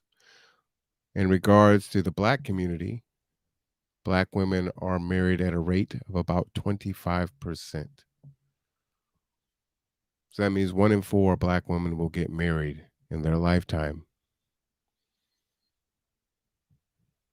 And a lot of that might have to do, or some of that might have to do with attitudes that she is expressing. But the question from Kevin Samuels is, why does she immediately go toward, it's going to fail? I was having a conversation with an ex actually recently, and she talked about how she went into her marriage with all these exit plans. And to me, it's like, I mean, you can try to protect yourself, but then are you really believing your vows? Aside from you staying in an emotionally abusive or a physically abusive relationship, if you're going in with an escape plan already, aren't you kind of manifesting its failure right from the start? And this is really what she's articulating here, right? Well, what if, the divorce and da da da da da? Like you haven't even gotten to the engagement yet. And you're already considering the divorce.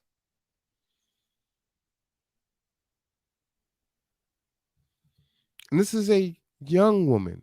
This isn't a jaded middle-aged woman that has this thought. So it's very concerning. Why? At 26 years old, why are you jumping all the way to divorce? Please explain. And honestly, that's really a good question. I mean, of course, it's not something that I want. I don't want to get divorced, but it's also. And that's what you talk about. I mean, when you came in talking. So if your mother and father are married almost 30 years, and half your friends come from nuclear families, why do you come in talking like a woman who's seen the worst parts of stuff and worried about the government and structure and divorce? You sound like my. You sound just like my dad. But where'd you get this? Where'd you get this mess? Where'd you get this garbage from? I think I was watching Vlad on a Vlad interview, and I think Nick Cannon. I've discussed it before, but Nick Cannon was basically saying about. Don't quote me, but basically how the government just keeps. I can't tell you how many conversations I have with not only young people, but unfortunately some older people about celebrities. You're quoting Nick Cannon? So this is an authority. This is wisdom.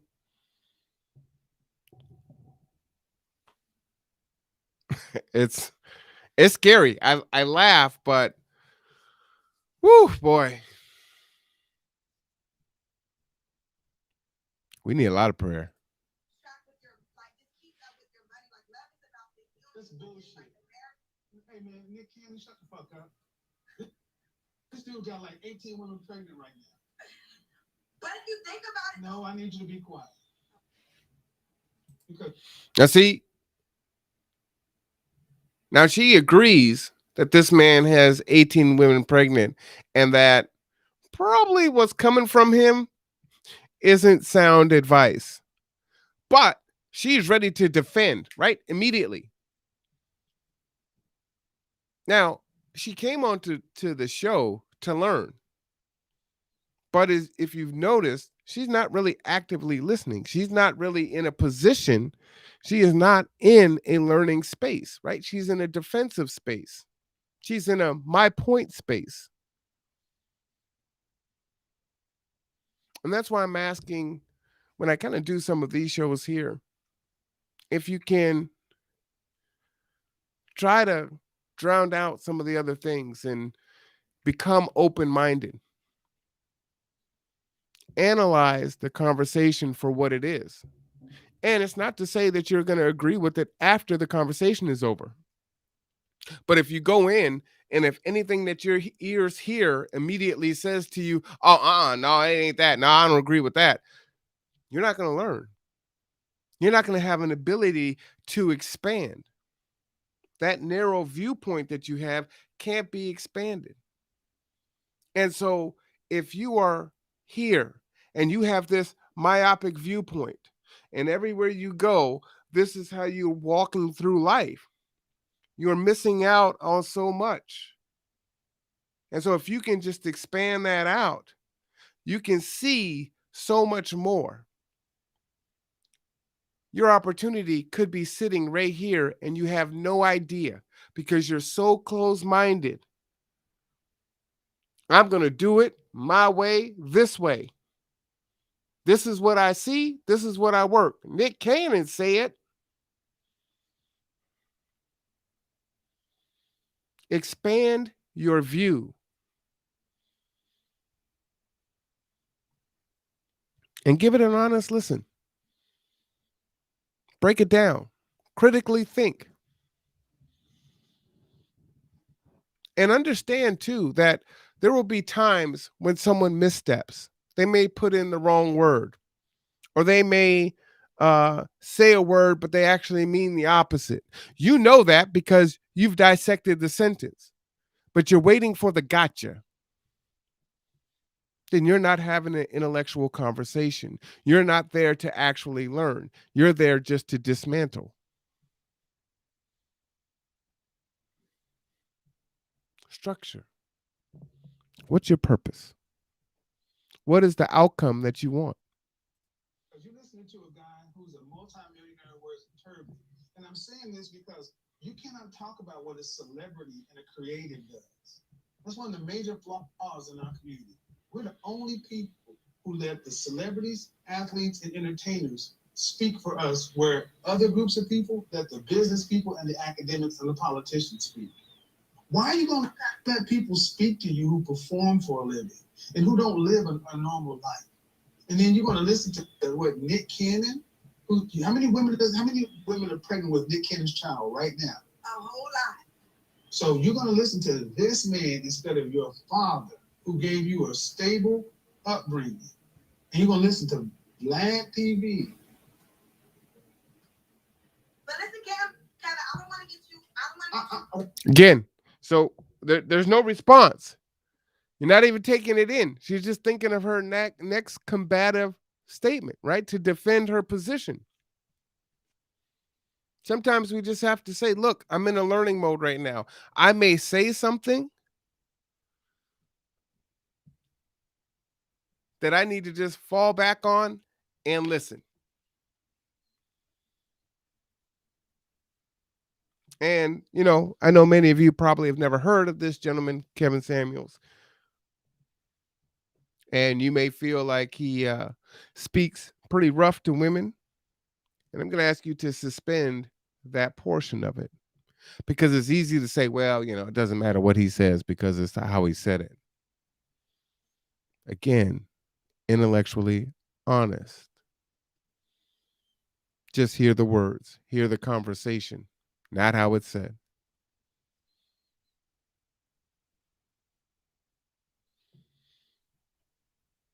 What I'm trying to understand is, you say you want to be married one day. Correct. But your mind, the field of your mind is where a man has to plant his seed, and your field is contaminated. You think so? Okay, because listen, it's like one of the things where it's like, understood, and we did kind of start off on the wrong foot, where like my mind did kind of went. My friend just texted me like, I love this man. Turn off the comments, please, man. You can't do No, my that. friend texted me. You have no idea how many conversations I have like this. You know? But I need you to focus. I'm running this show. And you're all over the place. And I'm trying to have a conversation that's going to help people. You're looking at comments and everything else. Let's just have the conversation. Okay. I respect that. Go ahead. So at 26, life should be full of optimism and possibility, not this garbage you're talking about. Where did this come from? But to be honest, so Kevin, you brought up marriage because let's be clear. I'm 26 and the objective is to continue to build my business. I am Oh, fuck. Oh, fuck. Oh, fuck. No, Here we go. Downplay Hearing all this shit. Oh, my God. You can No. downplay it, but when do you start? Do not overtalk me. I don't care about a 26-year-old's business. Here's the problem. So many of our women feel like they got to go get all the pieces of your life together. And then you think you can fit marriage in. Why do non-black women everybody can seem to go do all the stuff y'all talking about doing and still be married and have families? I feel like marriage and family is something to do after you got your business together. When is really the right time for marriage and family? It's like 22 years old. 22. Push out like have a kid at 22 when I'm a baby myself. Don't think Not a goddamn baby. But You're a would you grown talk adult. to a 22-year-old though? You would think this. Yeah, the world doesn't see you as a baby. You are a grown adult, right? You can serve in the military, drink alcohol, vote. You can do all kinds of things. And this argument comes out a lot of times when someone wants to abstain from responsibility or accountability. Oh, I'm a baby. I'm young. But almost in every other instance, well, I'm grown. I know I can do what I want to do. I'm grown. And so you get this a lot. And it's problematic. And again, the connection, if you're just joining us earlier, I showed a video and critiqued a video from the Canadian prepper. And they talked about the geopolitical things that are happening in the world that are pushing down on our supply chain and how we are seeing the evidence of delayed and increasing prices and what that's going to be for us going forward. And is our situation going to get worse? Is it going to improve? And what can we do about it? What will we do about it? What will you do about it?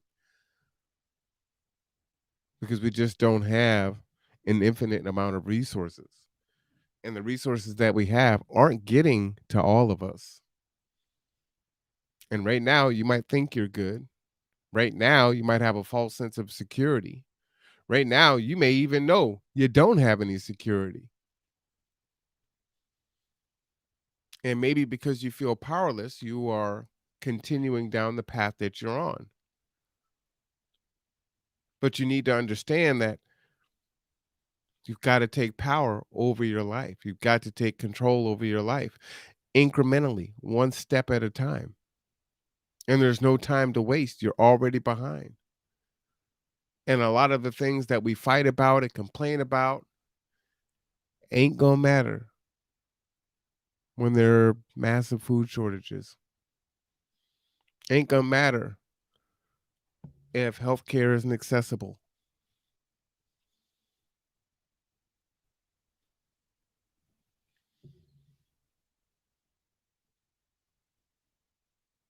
And being young and thinking we've got the whole world ahead of us,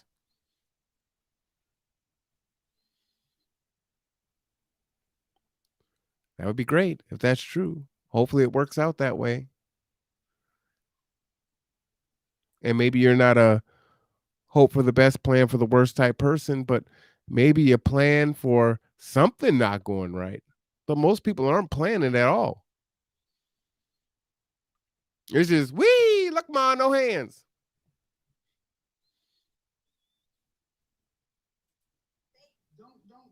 try this shit with me. Now, see, we're about to go off the rails.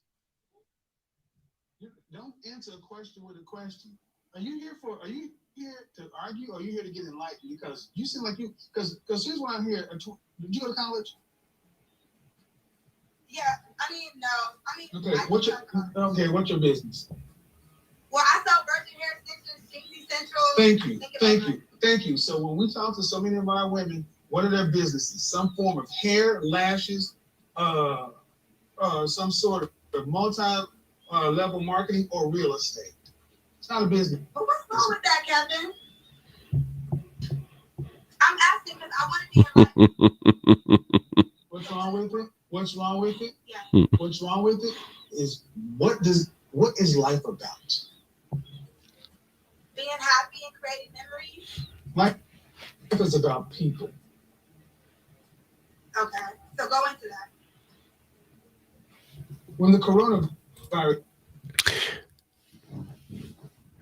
When I being happy and creating memories. I mean, it sounds like, unicorns and puppies.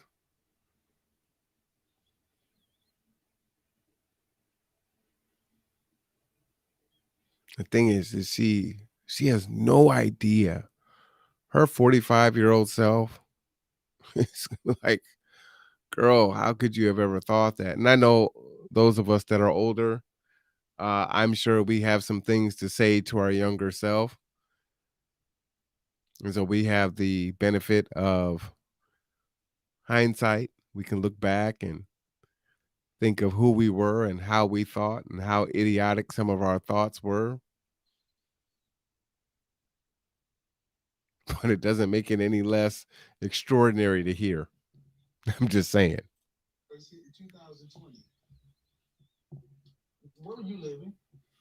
With my mommy and daddy. With your mommy and daddy, right. As a 26-year-old woman, with your mommy and daddy, the family and the unit they built. What's wrong with what you're talking about is so many women who share your reflection who are in their. Please hold the phone still. So many women who share your reflection were stuck in their houses, their apartments by themselves with nothing except these so-called jobs and so-called businesses. Sure. Man, what about building a lash business keeps you from being in a healthy, committed relationship, building a family? But also, Kevin, you have to remember. What about building a lash business keeps you from being in a healthy, functioning, committed relationship, building a family? What keeps you from doing it? That's the thing, Kevin. Absolutely nothing, but it takes two to tango. So I'm ready to commit. You're not ready to commit. What makes you say that? Man, I'm talking to a teenager right now. No offense, but I'm talking to you because at 26 years old, you're bouncing all over the place. But when I asked you when times got tough, you said mommy and daddy. That's not what a 26-year-old adult says. I am living on my bed. Yeah, I know. I know. But listen, No, I don't know. No.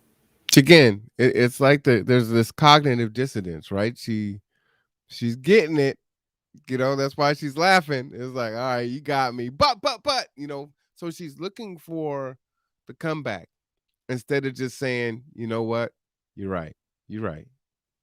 I need to hear this.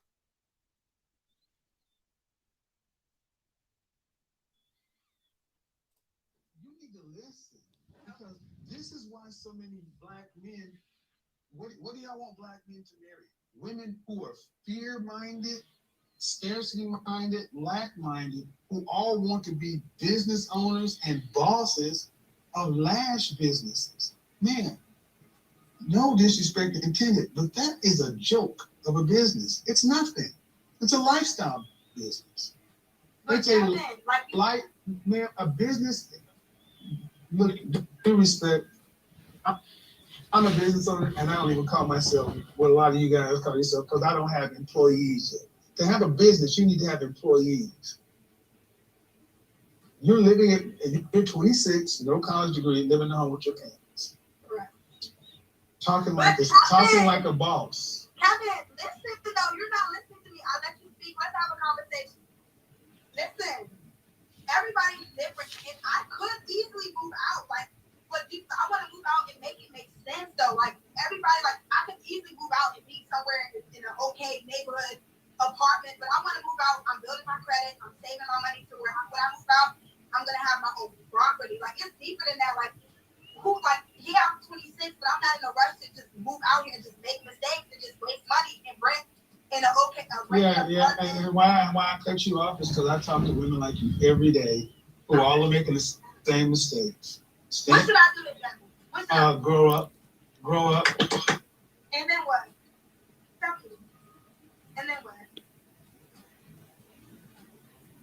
Because Kevin, you get frustrated. Calm down. You get frustrated. Calm down. Okay. But you do get frustrated. Calm down. What did I say at the beginning of this thing, ladies? You talk too much. Don't talk to me like I'm a woman. You cannot keep just rapid firing at me. I'm not your. You don't pester me like you're my little sister. I'm like your dad. I'm not that. You got it. Listen You got it. what she says. I am trying to build up my credit. Did your credit have any dings on it? Well, in the past, but No. now it's just more so. No. How have you messed up your credit by age 26? Well, what had happened was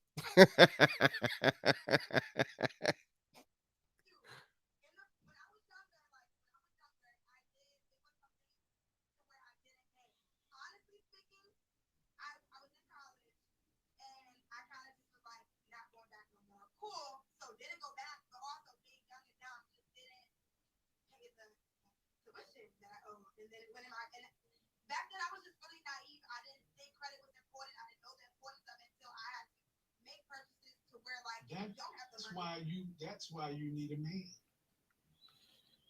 and I'm going to say that's why structure is so important, right? Even more so. So, it's so much easier to destroy than it takes to build, whatever it is, right? To build, it takes planning, it takes dedication, it takes that structure, right? You got to put that in. You got to, pay attention to what you're doing. And you're going to have to be consistent over time. But to destroy, you just get to swinging the hammer, right? So she goes to college. You know what? It's back then it's hot girl summer there too. She's kicking it. She's turning it up. And then it's like, oh, yeah, I'm done. Well, I mean, it was financial aid or it was mommy and daddy's money. So, it's whatevs.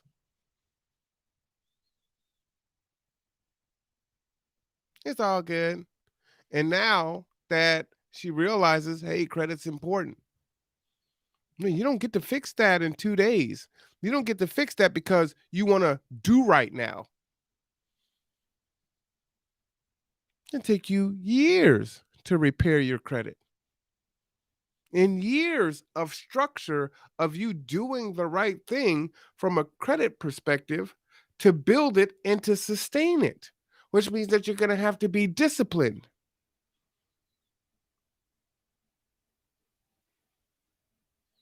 That you're not going to be able to make these emotional purchases and buys and succumb to all the traps of marketing. That you're going to have to find another outlet for emotional spending.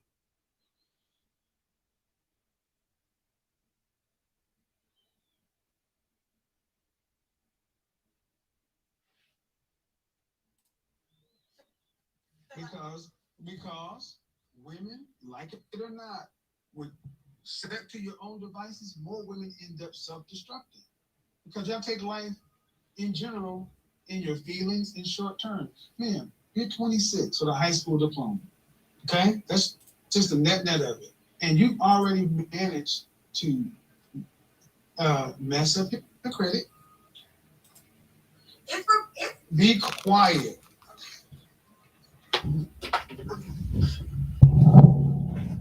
Stop me when I'm wrong. You're 26 with a high school diploma, right? Correct.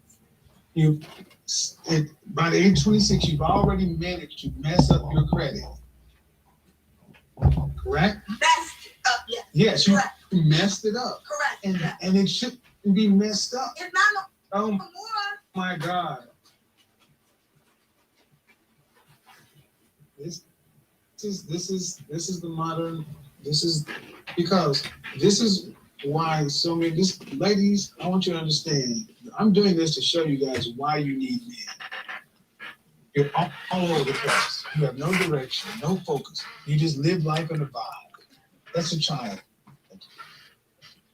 Children live like that. Children. No direction. You tell me you have a business, I knew you were going to tell me something along this beauty line because it's not a business, man. It's not a business. It is no, you cannot. It is not a okay, so I'm gonna talk to the art. It's not a business. And see, the problem is people allow this woman to talk too much and no one to set her down and told her, shut up. Because your mother and father should have put you some direction in you and told you need to get stable, young lady. You need a profession. If you're gonna be this way, you need a profession. Structure. Word of the night is structure. Structure. Something that's going to be consistent is going to be able to be built on because the way you're going right now, you won't have a husband or a man. So you're going to have to be able to take care of yourself. I'm just telling you. Bring your father now. Bring your father to him. I'll tell him too because, man, at 26 years old, I'm talking to you, and what are you doing with your life in this lash business? Kevin, like, I be working, baby. Like, you have to build things. You don't just have a multi-million-dollar business like open. First off, don't you compare yourself to me because we're a different thing. First of all, don't compare yourself to somebody. You don't have a this is what I mean. This is the child. I want you to be quiet. I want you to talk to an audience. You don't have a multi-million-dollar lash business. That's the foolishness. Audience, this is what I need you to. These women actually believe they are entrepreneurs. They honestly believe they're business owners. Because I'm going past you because you're not taking care of yourself, man. I don't have to listen to you right now because you're not even paying your own bills. You don't pay the mortgage. You don't pay the utilities. You probably still living in the same room you were in high school. Absolutely not. You should live in your parents' house. Do you live in your parents' house? You live in your parents' house soon. How long you been there? How long you been there? My whole life. Right. Have you ever moved out of your parents' house? No. Thank you. So that's why I'm talking through you. You're talking like you have. I know. We were all 26 and we had it all figured out. No one could tell us anything. She's convinced. And I got to say, for 17 minutes in, I'm surprised she hasn't gotten off the line. But, a lot of times people want to hear themselves talk. They want to win the argument. And they like the banter, right? Multi-million-dollar business.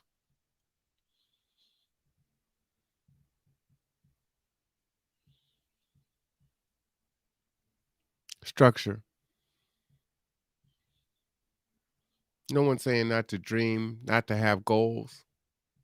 But what's the plan? What's the structure? Is it sometimes you do it, sometimes you don't? Consistency. Every day, without fail. Continuously educating yourself, getting better, honing your craft. Structure. It's boring. You'll hear her later talk about how she doesn't want to work for anyone else. And, hey, I'm born to be a boss. I need to be a boss. I'm a boss. I wasn't made to work for somebody. I need to work for myself. And teaching business it's such a fallacy. It's such folly for uh, potential entrepreneurs or aspiring entrepreneurs, because they don't realize that, when you work for yourself, everyone's your customer. You work for a whole lot of people, right? Because everyone that you want to buy your product or service, that's who you work for. And if you don't have good relationships with your manufacturers or your distributors, you got a problem. So, working for yourself, you ain't your own boss. You got a lot of bosses, a lot more than you think. And you're 26. And I'll be honest, man. If you were a man, they call you a loser. And if you, I'm sorry, I'm going to just go in. If you are a man living at home with your parents, no career, no prospects, these so-called businesses, over 25, we will call you a loser. And we need to start calling women losers. Kevin, you don't listen. That's the problem. You don't listen. What do I need to listen to somebody who's living at home with their mom who can't pay their own bills? Preston, what were you doing at 26? I'm so curious. What were you doing? Please answer. I was living in Dallas, number one sales rep for a telecommunications company. That's what I was doing. Number one. Okay. Number one. That's what I was doing. So you were like working? I had two jobs. I had a corporate job and then I had a part-time job. Why? And what does what I'm doing have to do with you? No. That's my question. You want to do that? What is asking me what I'm doing? Because see, as a man, I have to take care of myself. Correct. I couldn't just live at home with my mama because somebody would have called me a loser. Correct. But I'm not just because. Right. So she just, glosses right over that, right? If I'm at home and I'm a man, I'm considered a loser. Correct. But, she's not even hearing it. She doesn't even hear it. And a lot of times people make this argument. I was having a conversation with someone the other day, and every time I would ask a question, they would ask me the same question back.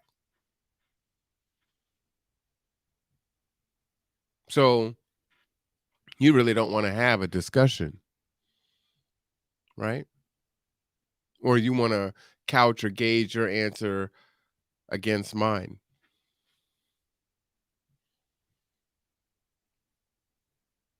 And so there's a lot of contradiction here, right?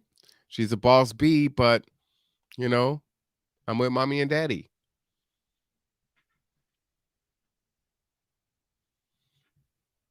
But again, the point of this is to show the mindset of people against the realities and the harshness of the current world and where we're at. And if something happened to mommy or daddy, she'd be in a bad place. And I think a lot of us are.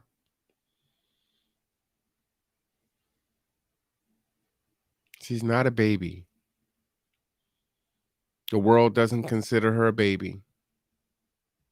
Haven't considered her a baby since probably before 18, honestly.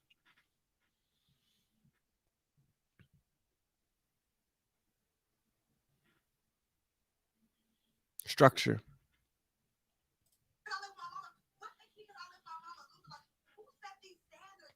The world. If you were a man with the acceptable reasons, be quiet. Because that's the problem. Stop. See, this is the problem. You would think that somebody who does not have a clue would not be fighting this much, but they really believe that they got the keys to life. Who set these rules up? What are acceptable reasons for adults to live at home? Adults should be living at home.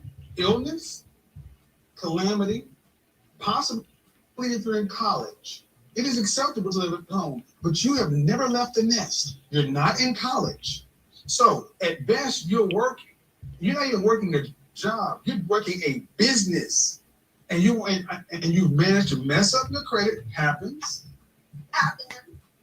But the fact of the matter is, did you learn the lesson? And I'm not hearing a woman who's learned the lesson. And this all started. Stop. Growing, like you're not letting. No, you're immature. I'm maturing. Like No, I'm you're the one not. of the woman. No, you're not. If you were maturing, you would not be talking the way you are right now. And this is going to because I'm trying to help you from making yourself look crazy. You don't know. You don't realize. Because do you have any siblings? Yeah. Hey everyone, we have another special champion to show off today's spotlight. No, I have special champion, in fact, that might Well, even look 26. familiar Okay. to a few So, like of I you. was saying, A while back, at 26 years old, it would be, as a man, you could not go out into the world and say, "Hey, I live with my parents." And people not say, "Well, why are you living at home? Are you in college? Are you sick or something?" No, I'm just, did you move? Why? Well, I'm just trying to get my credit straight and, I want to leave my mom's house, my parents' house, and I want to get my own home. It's not acceptable for me. You're absolutely right. Like moving out is definitely something I should have been moved out. Like you're absolutely right. But now, instead of rushing, I just want to move out when it makes sense. Like When is it gonna make sense? I'm gonna buy a house. I'm gonna buy a house. What's wrong with that, Kevin? Do you want what's wrong with that? Like it's like everything's wrong. Like you want me to go out here and pay all this money on rent, but I can go out here and loan and pay less? I don't want you to do it. I want you to go buy. I want you to do all that because you're going to be alone.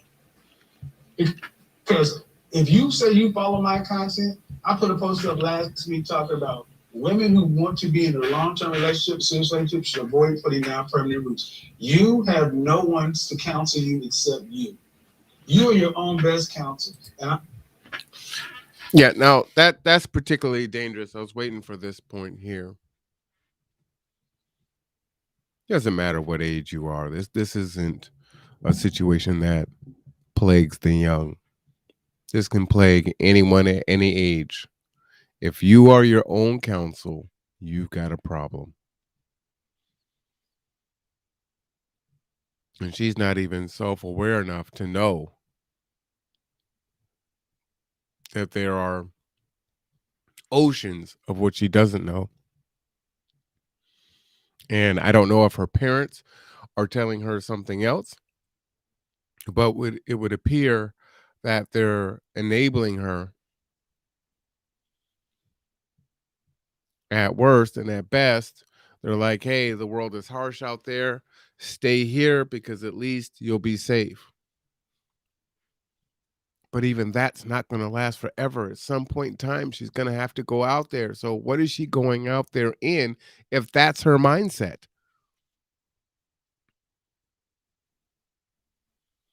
Again, if something happens to her parents, are you getting from 21 minutes of listening to her like she's going to be okay?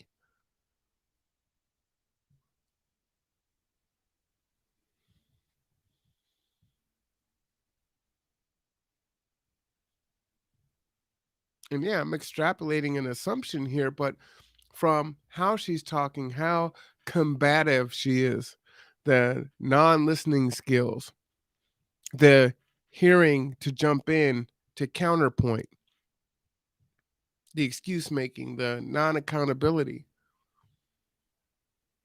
Would she be able to enter into, and cultivate a healthy relationship that can grow and be long term? Or is it the need to be right that is going to always win out to where she's not going to be able to be in a successful long term relationship?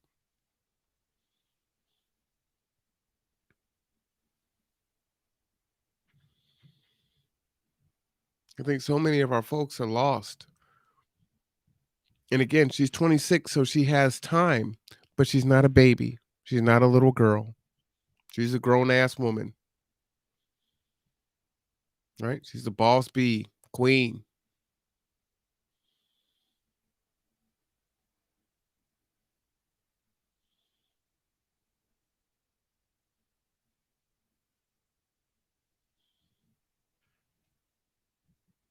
I'm sorry, man.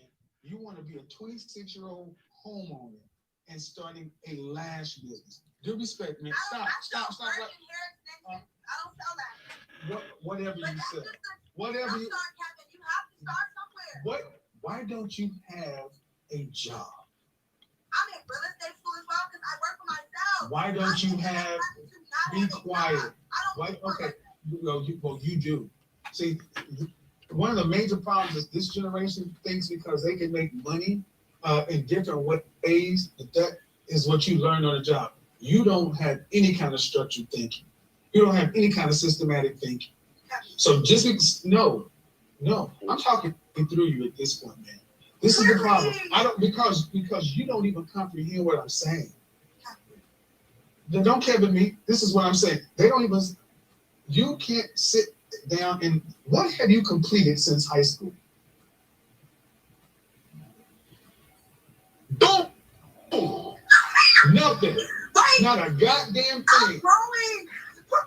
You have not completed it. You got a high school diploma, and the last thing you completed was something that was compulsory. After that, you just stop. Flutter. You have nothing. You have, man, if you are not going to be a wife, which you're definitely not, as an adult, you are going to have to be able to take care of yourself for the rest of your life. Life is not a joke. It is not a game. And I am tired of seeing our black women walk through life like it's a goddamn game. What have you completed since high school? Honestly, Kevin, if you want to get technical, nothing. I'm trying, like, honestly, I was very unfocused. You know, I was very on the market. I wanted to go out. I wanted to be cute. Now I'm cracking it. I have to come to a realization. Everybody has a job in this world, and I'm just not meant to really. I'm meant to, and you're gonna laugh at me, but I'm meant to be my own boss. Like I'm a people person. I'm really good with people. Like you said, this is a people's world. I'm really. I can't tell you how much I've heard this. Right? I'm meant to be my own boss, and no idea. And she's saying she's meant to be her own boss because she's a people person. The logic is extraordinary. And again, you know, I smile, but this is serious. We're seeing the increase in gas prices. We're seeing the increase in food prices. We're seeing the shortages on the shelf. We know that our economy is already in a bad way and getting worse. Right? Inflation. We know that there isn't affordable housing. We know that careers and not jobs are hard to come by. And we don't have the skills to be in those positions oftentimes. And we're in a microwave society. I just feel like I should be a boss. And that's it. There's no education. There's no serving under someone else and learning. It's just, I'm a boss. So many folk feel like this.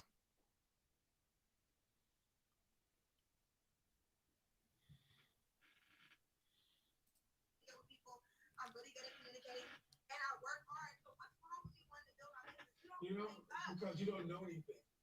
See, excuse me. Be quiet. I let you say. I don't talk. I'm gonna tell you everything wrong.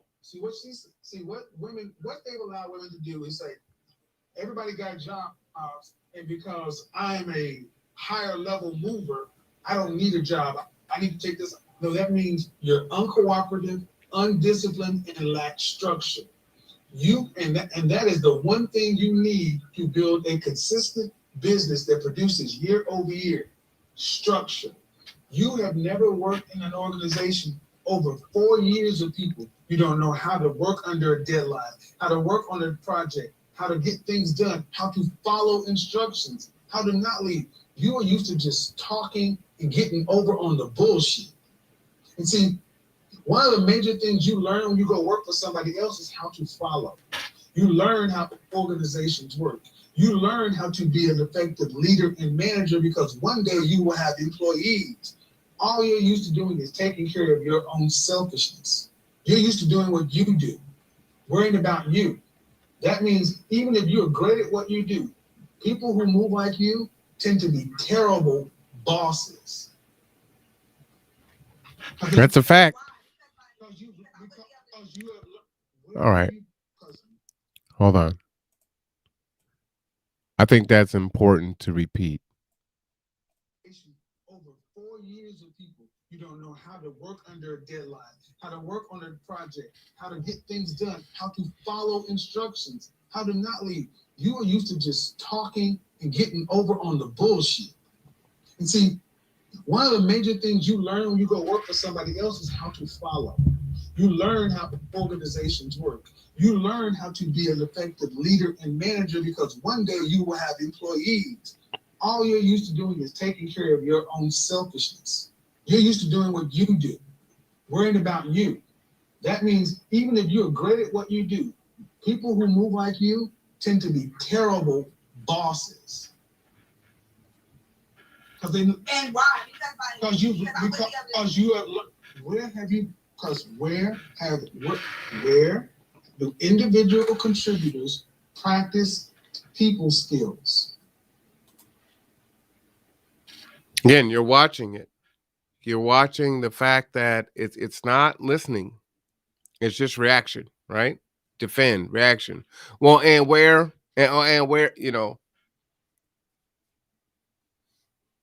structure. Structure it's critical. It really is the key. It may even be a secret. Consistency.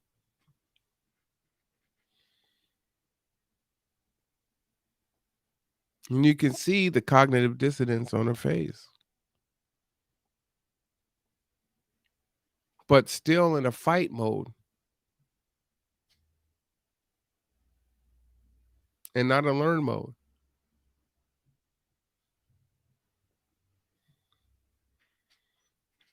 Put your Bluetooth self into pairing and learn.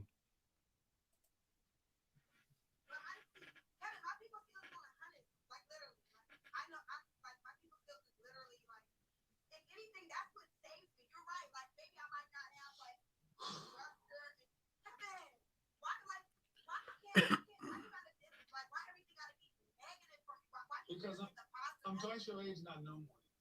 And the fact of the matter, and the fact that I do, you should be listening instead of talking so much. Kevin, but you're judging me. You're not letting me No, see, and let's just say I am judging you. I'm judging you based on the fact that you're ignorance. You don't know what you don't know, and when you're sitting in front of somebody who's been where you have been, sat down, had a Coke and a sandwich, you're still talking like you just discovered something. I know what you're talking about, man.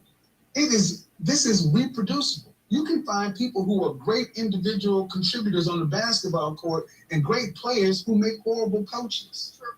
Bottom line is, man, good analogy. You're a free spirit and you're worried about you and you're just out doing your thing.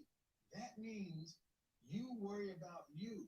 But when you become a boss and a leader, your goal is not what you want. You got to get your people what they want so they'll help you get what you want. But see, you learn that when you go work for somebody else, but you go pay your dues. With your generation, everybody wants to jump from being a damn student to being a leader, with not doing anything in between. You haven't even done it in college. You didn't complete college. College just says a couple of things. One, that you can complete a course, that you can actually show up and do tasks. But when you quit stuff, people look at your resume and they're just jumping all over the place. So yeah, what you're doing right now, what other options do you have? You don't have any. It's interesting. I'll have conversations with folks and, because they think they have it all sorted out. And you're looking like, okay, well, a lot of us out here running companies and you seem to believe you've got some secret formula that nobody else has. And don't you think we'd be doing that if it was that secret? Consistency. It's important.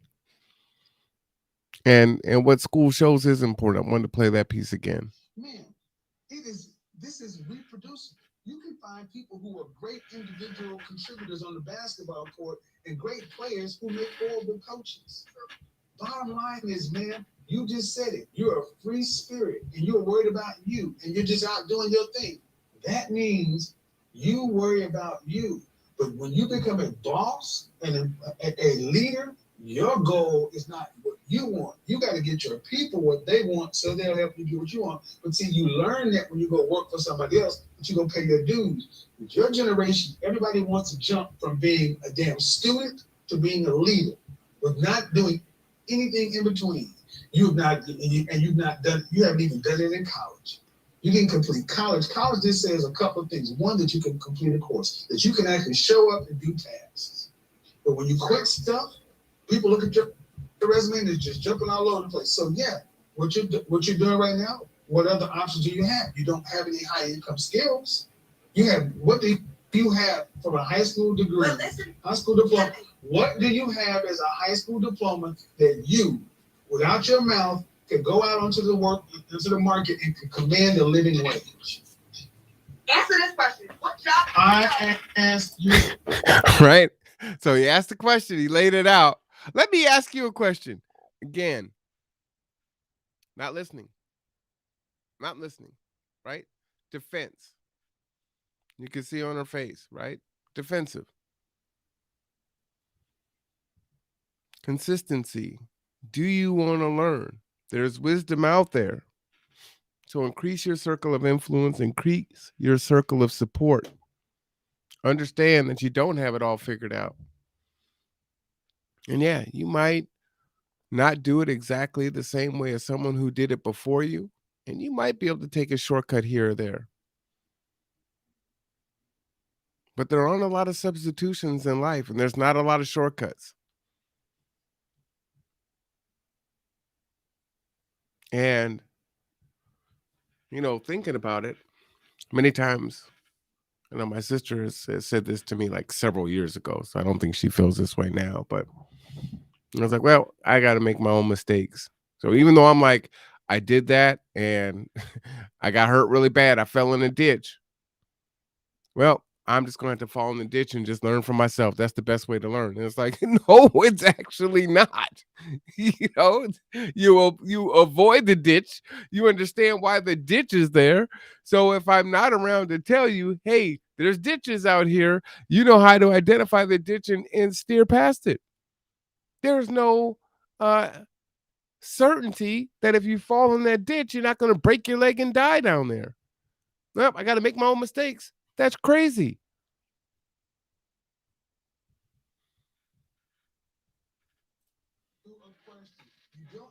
So, gentlemen, ladies, when they answer a question with a question, is a disingenuous deflection. When they answer a question with a question, is disingenuous and deflection. This 26-year-old woman thinks she's going to ask me, who has a resume a mile long. I don't need to justify myself to you. Okay, so let me ask you a question. What skills do you have with a high school diploma that you could walk into a recruiter or an open job market and they would pay you what? As far as skills on paper, I guess that's right. Because I guess so what does that mean? You're a minimum wage worker. Personality and hard work. Those are the two skills. And that qualifies for a 6-figure salary.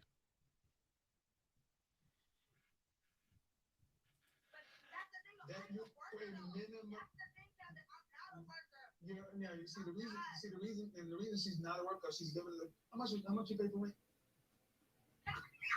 Thank you. See, when you live in the comfort of mommy and daddy's house, and she doesn't have to pay rent, utilities, the reality hasn't sunk in with her. She thinks she's a boss. And we got so many women out here doing this shit.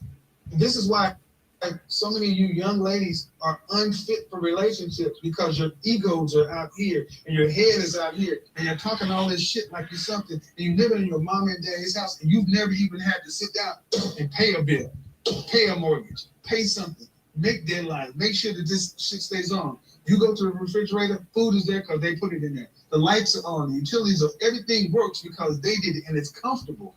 You live better than you can afford to live. If your mother and father were called home to glory, you have minimum wage skills like we all had coming out of high school. You have not improved your skill sets. So you can say what you want to, but when you go out into the job market and have to apply for a job, because if all of a sudden let me just stop it there. Do you think that she's taking that in and listening and hearing it and saying, you're right? Or is she looking for the space to jump in to say, well, that may be true, but which way do you think she is right now?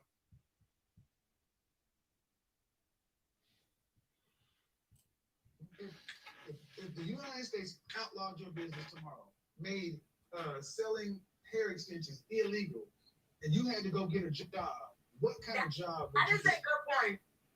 I'm also in real estate school though as well.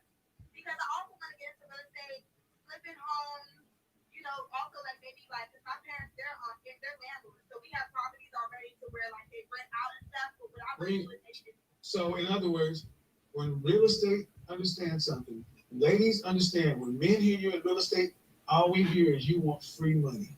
Women go into real estate with the hopes of taking a little bit of money and making these incredible home purchases. You all have the same listings in the same place. Now here's the thing. You go ask these real estate moguls what they're really selling. Where's your last open house? I'm in real estate school, Kevin. Right. How long you been in it? I've been in real estate school since like the beginning of September. Right. I'm on online on the FD shop. Mm-hmm. So hair extensions, correct. Real estate. So I know some extremely successful real estate salespeople, and that is a full-time career that requires 80 hours. My friend Paige sells real estate. She sells real estate. So she just went right on past what I was saying. Not only did she go right past it, but everyone has that one person that they can point to who did it. And it's like, well, she did it, so that's what I'm going to do, and that's how it's going to be. And it's like, so she was able to do it, and that just means you're going to be able to do it. And how often does that actually work out? It means you cannot say too much. The reason I'm doing this is because this is going to help a lot of young people, because you're seeing a lot of young mindsets. And the problem is, honestly, your mother and father likely have allowed you to stay here because they know out there you're just gonna do what you want to. So at least you home, they can watch out for you. But man, you're unstable. You have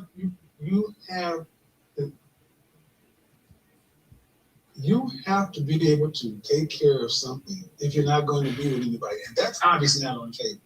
Kevin, it's not a priority right now, Kevin. Like you said, why would I want to be looking for a relationship when I still have things that I need to get? Well, see, the funny thing is, you act as though. Okay, let me explain what's crazy about what you're saying. Like a relationship is optional, ma'am. You're a high school graduate. Okay, you're a high school graduate with no high income skills. Relationships with people like this are not optional. They're mandatory because you don't have enough income to live and survive on your own. Stop. And see, our women and women today have been told, well, the way you fix that is you go work for yourself in this entrepreneurial way for 10 or 15 years, and then you look up and you're almost 30 years old and you're still hustling, side hustles, no career, nothing stable, and you have no real relationship skills with men. You know how to date. Hey, Pastor, how you doing? We are picking up in a conversation earlier with the Canadian prepper, talking about some geopolitical issues in China and Taiwan, and how China is facing blackouts, and we're having delays in receiving our shipments and all the ships off the California coast, and how we're seeing the rise in gas prices, and food is missing from some of our shelves. And as I was sharing yesterday, eggs and Meat are up by 12%. Shoes are up. And we have our government telling us to buy our Christmas presents now when we're in a time of uncertainty. And although the vaccine or um, the Delta variant is coming down, there's a very good chance it's going to rebound during the holidays. And we're definitely facing inflation and a whole lot of other things to come. And folks need to be ready. And so this is a juxtaposition against the youth and how they see the world and how they believe they have time to, do what they want, right? They're coming out of hot girl summer in this scenario, right? She's going to be a boss babe and make millions of dollars. And it's just not really the reality. And so the question is, or the concern that I see is the erosion in the relationship, in the marriage. 1 out of 4 Black women are going to get married, period. More than half of all marriages end in divorce. But folks aren't even getting married. And now men are moving away from marriage also. So whether it's men going their own way or save yourself, Black man, ideologies, Black pill, you're starting to see more and more men go that way as society is pushing them out of the way and telling them you don't have a voice and you don't have a place. It's a gynocracy in the Black community. And so this is hopefully an exercise in getting folks to see themselves in her and saying, I didn't see myself in her, but dang, I need to pay attention. I need to change my thinking. And the word for tonight is structure. That people need structure in their lives.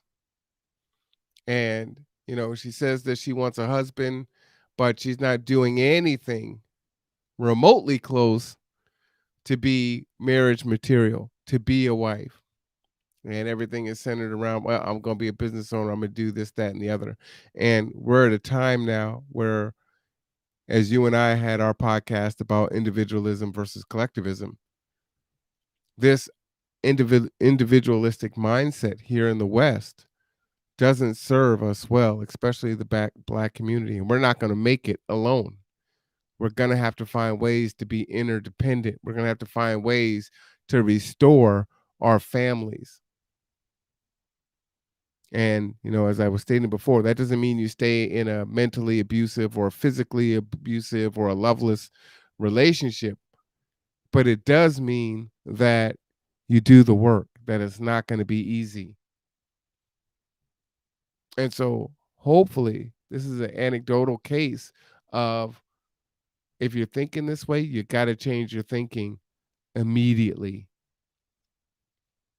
and increase your circle of influence and increase your circle of support and find folks that you can listen to that are going to steer you in the right direction. And she's coming from a 2-parent household, and clearly her parent hasn't told her any of these things. And if they have, she ain't hearing none of it. And we know that, oftentimes we talk to our adult children or young adult children and they can't hear it from us. It's got to come from someone else.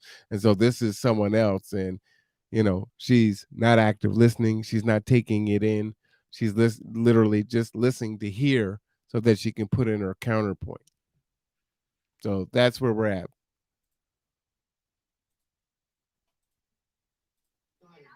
You know how to date, you know how to date, you know how to date, and you know how to have sex. You can dream all you want to. This is going to probably go viral because you can dream as much as you want to. This is the wake up call. So your plan is, I want to prove you wrong. The fact that I'm a high school graduate and I haven't completed anything. Right, exactly. And that's the sad part. That's the sad part. So many of our women would rather do that because they think so little of men and relationships. They think so little. That just shows you the men and relationships. Men and relationships. Men in relationships matter so little to where women like her think that they can get through life on their high school education and their wits. This is why our community is at the bottom. Now, this woman has a 29-year. This is a woman has a 20+ year marriage of a family, and you didn't learn those lessons. Kevin, that's not. You didn't learn those. You didn't learn those lessons. What is true, man, is you have little to no focus, and you just jump from everything to everything to everything. And you, at 26 years old, you have no structure. And I'm gonna tell you, whether you want to hear it or not, I said relationship is not on the forefront because you're not ready mentally for anybody. You still need to grow up. You're not, even if a man saw you and said, "Hey, I want to be with you," effectively, and this is not meant to insult you, effectively, you're like a 10th grader emotionally, and you still need to develop. But while that's going on, clock is ticking, man. What age do you plan on moving out of your parents' house? And if you're telling me this year, Kevin, we might be neighbors. Stop the cap. This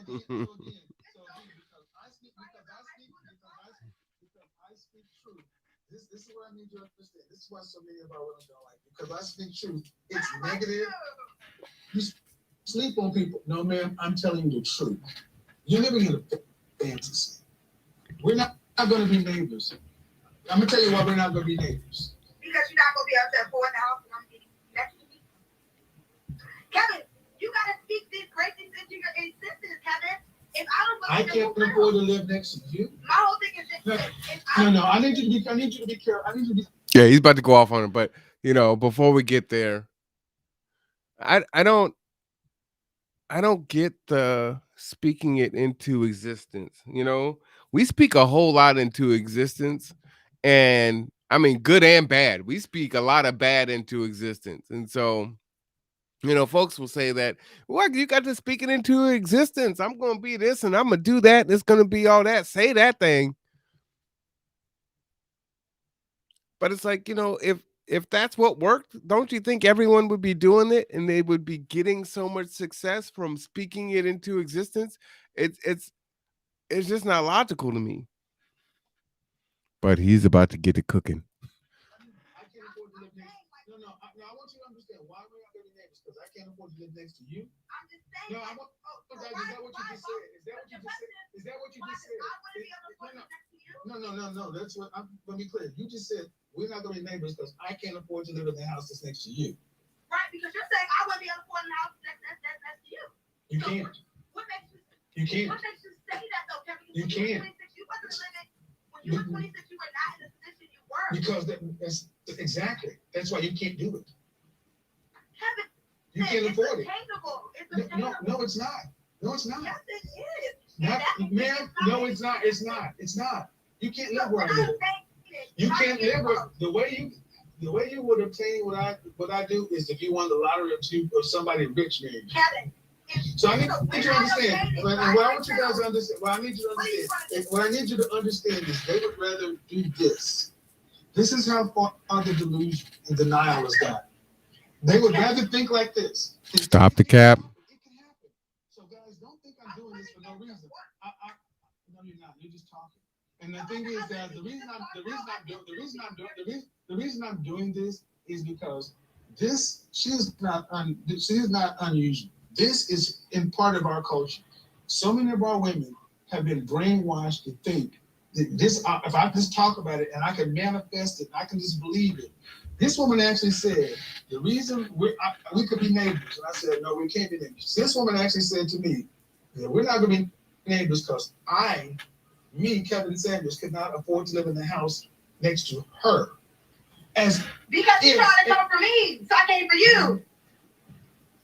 There's something called reality. Kevin, but you live at home, man. Kevin, you live at home. You live at home. You live at home. You live at home. You live at home. Check your man. See, stop. You live at home, and you're talking in. Right. Now she came on here to learn. So it's like, you came for me, so I came for you. Again, you're not listening. You're not learning. You just want to defend. You live at home with your parents. And you're saying, well, you wouldn't be able to live next to me. Stop the cap for sure. But there's no pathway. There's no plan. It's just, I'm going to be this business mogul, and then that's going to be it. But there are no concrete structural steps to get from A to Z. And this is the plight of a lot of our youth. But it's also the plight of many of us in our 30s, 40s, and 50s. And we're not going to make it in the world as it is slated today. And it's only getting worse. And again, that's not marriage material. Men are looking for someone who's cooperative and agreeable.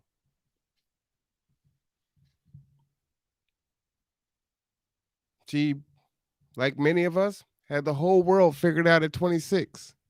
I'll say at 26, I figured out that I actually didn't have the world figured out. Maybe at 24 is when I actually realized that.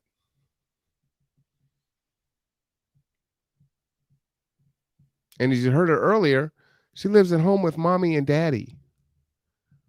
And then she said, I'm still a baby. No, you're adult. You're a grown-ass woman. And in the eyes of the world, you are definitely grown. And with many of the things that are going on in this country, they might slang you around and throw you in the back of the car.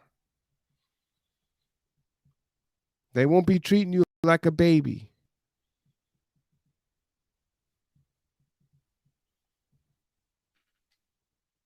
So you've got to pay attention. Winter is here. It's not coming. And in all honesty, I think winter is going to be here maybe for the next decade. Extrapolate it out. The next 3 months, we're already having shipping issues. 3 months after that, we're in winter. COVID, flu season. Still battling COVID passports, mandatory vaccinations, people walking off the job. Bus routes are suffering. Fire departments are hiring. Police are resigning. It's not getting better. It's getting worse. People are becoming more and more agitated. They're becoming violent and combative. At school district meetings, at restaurants, in airports, on planes. These are daily occurrences. This isn't a one-off that you see on TMZ once every 6 months. This is every other day. Something crazy is going on.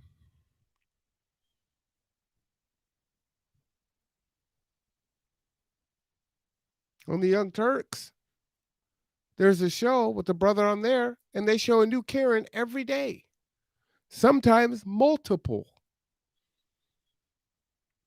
Of women acting badly in public.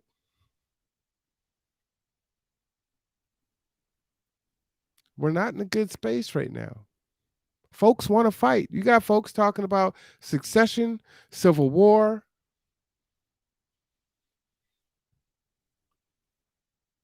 You know, I learned the other day what the black and white American flag means. You have constitutionalists, white nationalists, and everything in between.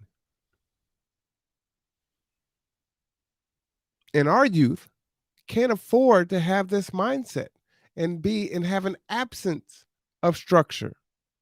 Now, the good thing is she's not a parent, but many people like her are parents and have that mindset.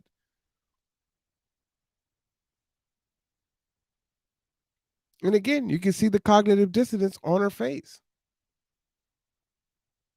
She doesn't have time. She's behind.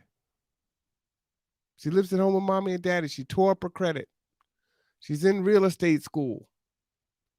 if she loses her parents, what is her life going to be like? And who is she going to have an effective relationship with? Now, that man is 53 years old. And she came on to learn. And she's talking to him like it's almost the reverse. She's the one with the wisdom and the timing.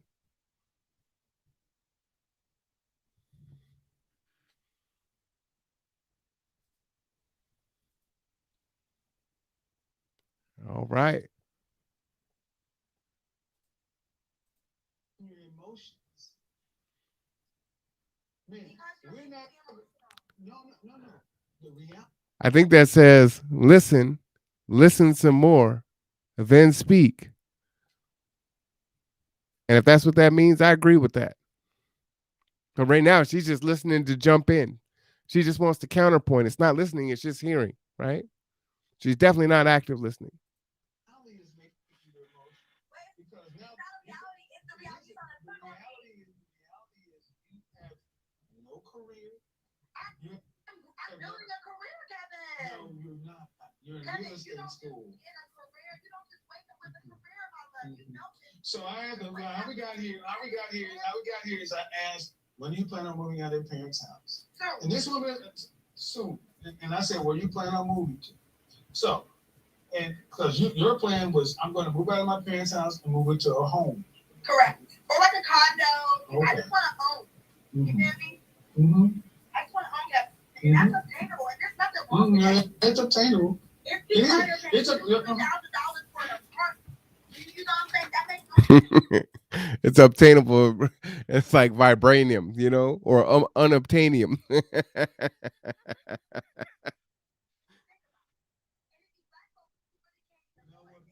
no sense. I want you guys to go back all the way to the beginning to understand how we got here.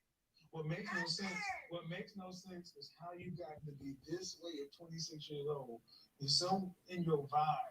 This is what we've done. We used to be a people who prized hard work, consistency, discipline, focus, structure, to the point to where we just want to sit back. We want no rules, no nothing. And here's your thing, young lady. You dug this ditch for yourself. When you start trying to talk about, I can't live next to you and this, and I'm just like, that's Kevin, that's just silly. But that's you make dumb. me say That's I dumb. work nothing. I'm not going to do nothing. I'm not going to marry. See, That's basically what and you see, said. and if that's what you heard, that's your problem. Kevin, That's not you what I just said. I'm not I'm going. So what? No, I said you. No. You said See, I was So what I'm going to do is I'm going to finish this without you because I know what I said. You're not going to put your bullshit off on me. You're not going to put your bullshit off on me. You can run that shit with your friends, your family. You can't run it with me. I said what it is. You are not ready for a serious relationship because emotionally you're like a high school, and it lines up with where you live. Again, but it's not just her. She's 26. I hear 30 and 40-year-olds talk like this, that think like this, and act like this. And it's scary. And the question is, does she have 3 days worth of emergency food and water storage? At the minimal. Does she have 2 weeks? Does she have a month? Does mommy and daddy have that for her?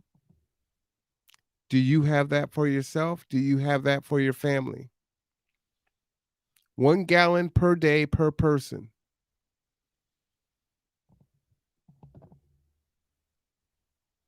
What is your emergency plan? Should we have an earthquake? And many are saying that we're 300 years overdue or something along those lines, and that there could be a tsunami behind it. Are you ready? What's your emergency plan? Is your family a part of that plan? Are they planning for the future? Or is it just YOLO? You only live once. It's all good. Time to turn up.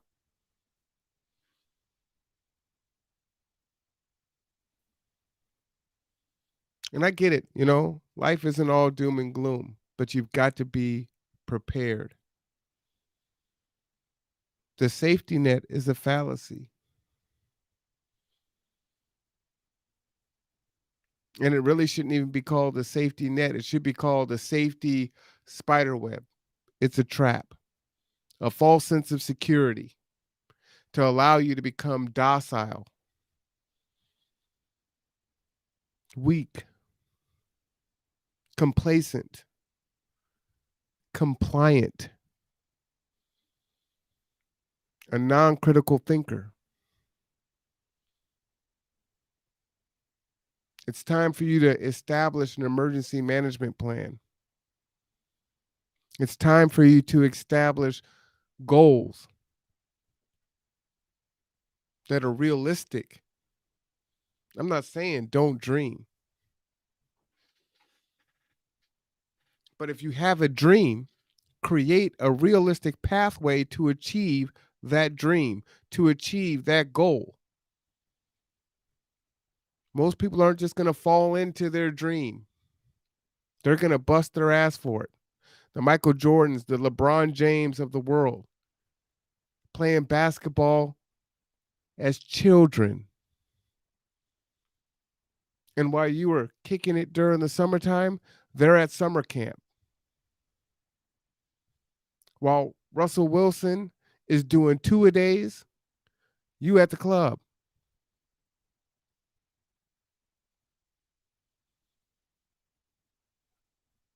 So even if you are looking at the hip hop artists and some of the other ones, we know that it's not real. They're renting the cars, they're renting the houses, they're renting the women, they're renting the bottles. It's all fake. All that stuff the record company owns. Very few of them have any real money, and they're the exception. They're not the rule. And if they want to stay on top, they're going to live in the studio and constantly write.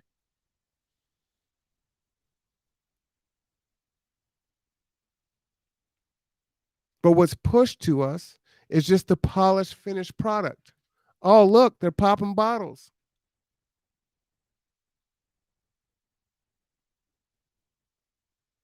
They're balling out of control. They don't have a care in the world. And it's not reality. Go back and watch, Google on YouTube. Where are they now? Go and look up the TLCs and some of the other 90s groups or the early 2000s. Where's Joe?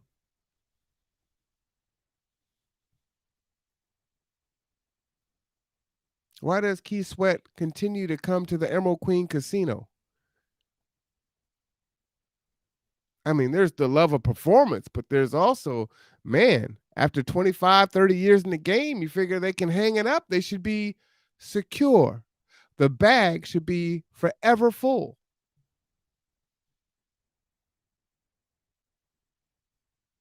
But we can't see it. We see someone come on to YouTube and amass 1 million subscribers and becoming an influencer. It's like, oh, yep, I want that. I can do that. Not realizing how much work goes into all of it. The consistency, the word of the night, the structure. The structure.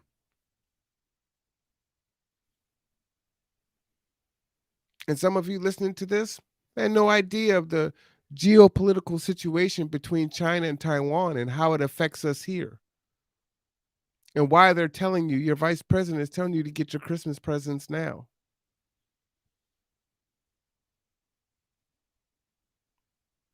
But it's here. Did you pay almost $4 in gas in the middle of fall? It's here.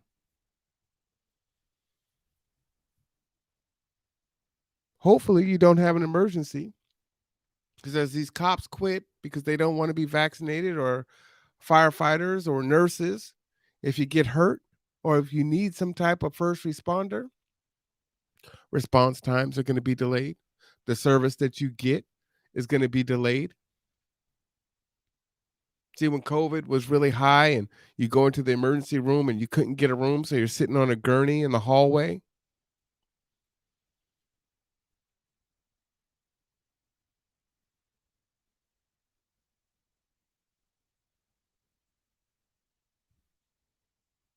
We can't play anymore. And unfortunately, there's been so many factors that have destroyed relationship between the Black community, men and women. But overall, period, we're not getting married. Again, the stats: 1 in 4 Black women will marry in their lifetime. More than 50% of marriages will end in divorce. 75 to 80% of all children will be born to a single mother. In the state of the world, we can't make it by ourselves. The women can't make it by themselves. The men can't make it by themselves. The women and their children can't make it by themselves. The men and their children can't make it by themselves, right? And again, there will always be the exception to the rule. And because we don't have the core of relationship in our community, it makes it even exceedingly more difficult for us to come together in a larger community and get things done and advocate for our needs.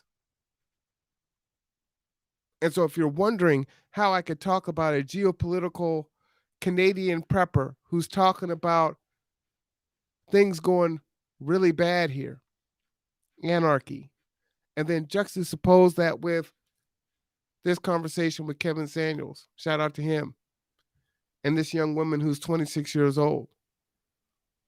That is the connection. This is the problem that we need to solve. And we talk about it in lots of circles: the barbershop, in the church, on the phone with each other, at dinner tables, at barbecues.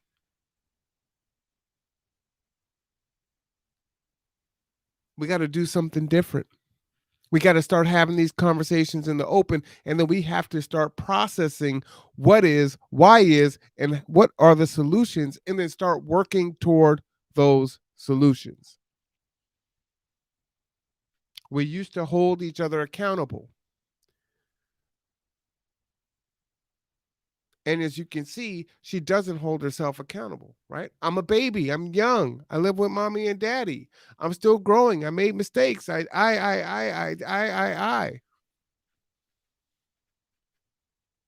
But then when she wants something else, she just wants to snap her fingers like Thanos and everything should be fixed. All is well. I don't want to put the time in to fix it. I did this probably from 17 to 26. So I've destroyed my life for 9 years. And now that I want it fixed, and I want to be a boss babe, and I want to be, queen and everything else, I should just have it because I want it. And hey, as you can hear it from her, I'm going to be a multi-million-dollar. I think she sells hair. Or she's aspiring. Or she wants to go into real estate. I'm confused, right? She wants to do both.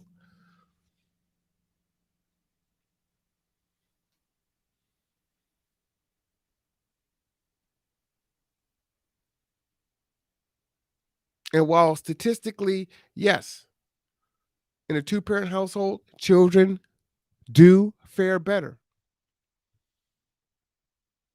But it depends on the parents in the household. Are they parents or are they babysitters to their own children?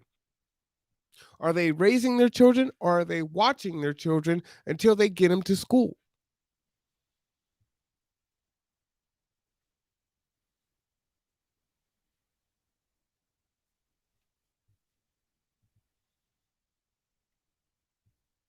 Pastors listening, the Bible says something along the lines of a parent must train a child in the way that they must go. But our children haven't been trained.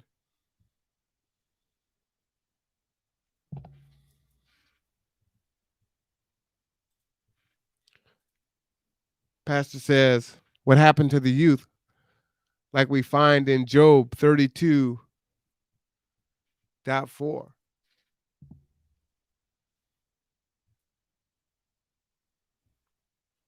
I don't know what happened to him, Pastor, but for me, the question is, what do we do now? What can we do?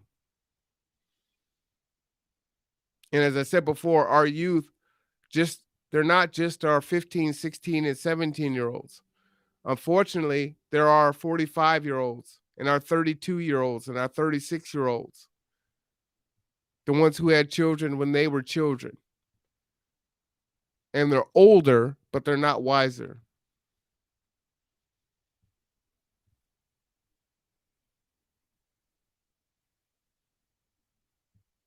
That's the challenge to me. So we'll have to address everyone. I've heard people say, you know what? We just need to say, hey, those that aren't children, they're a lost cause. You just got to go ahead and let them go and just focus on the children. The problem is that even just like the school district has a child for 6 hours. They are not going to be able to dismantle, deprogram that child in 6 hours before they go back into that same environment.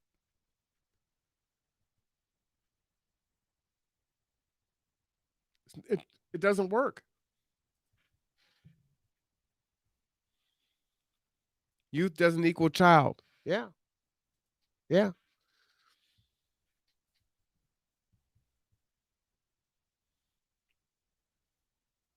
So, Pastor, if you can think of any solutions, what can we do? What can we do as individuals? What can we do as the collective to start reprogramming, to start educating, to bring our people in?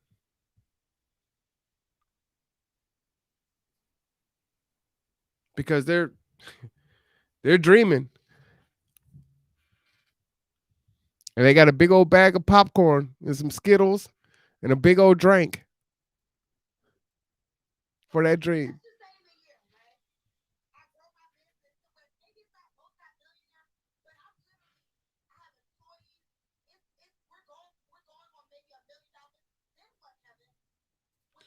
So I had to stop it there because she's saying, okay, well, how about in a year? Maybe it's not a multi-million-dollar company, but I've got a bunch of employees and we're making $1 million a year. Right? None of her thought process is in reality. And the danger is she spends a lot of time on that plane of consciousness, right? I'm gonna do this and my business is gonna be making multi-million dollars and I'm gonna be, I'm gonna have the Wraith, I'll be driving the Phantom.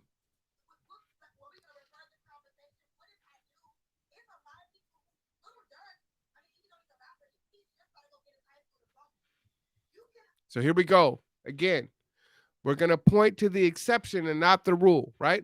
Little Dirk, some hip hop artist, rapper.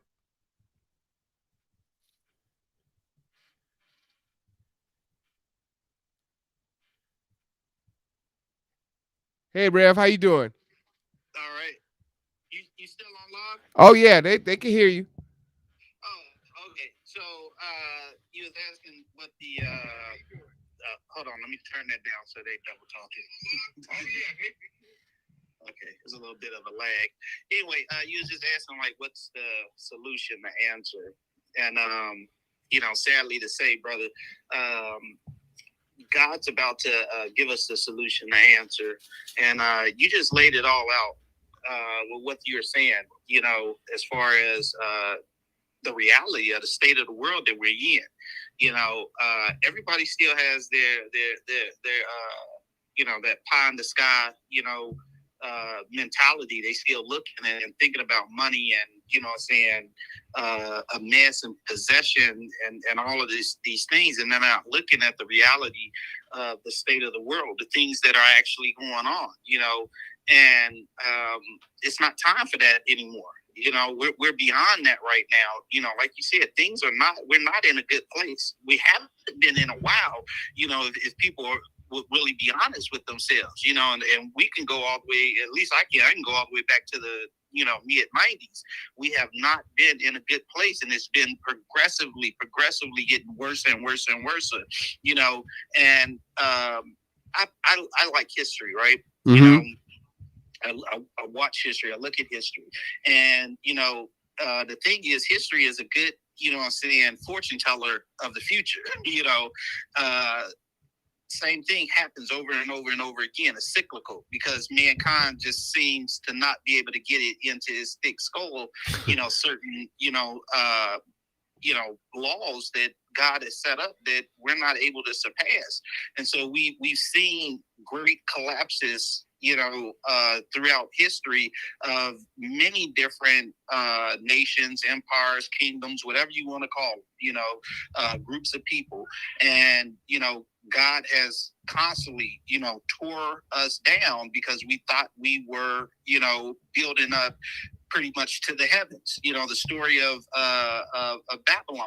It's like, oh, we're going to get together and we're going to build, up to the heaven. And God, I mean, if you think about that story, it's foolish one that man thinks that he can build a building tall enough to reach God, right?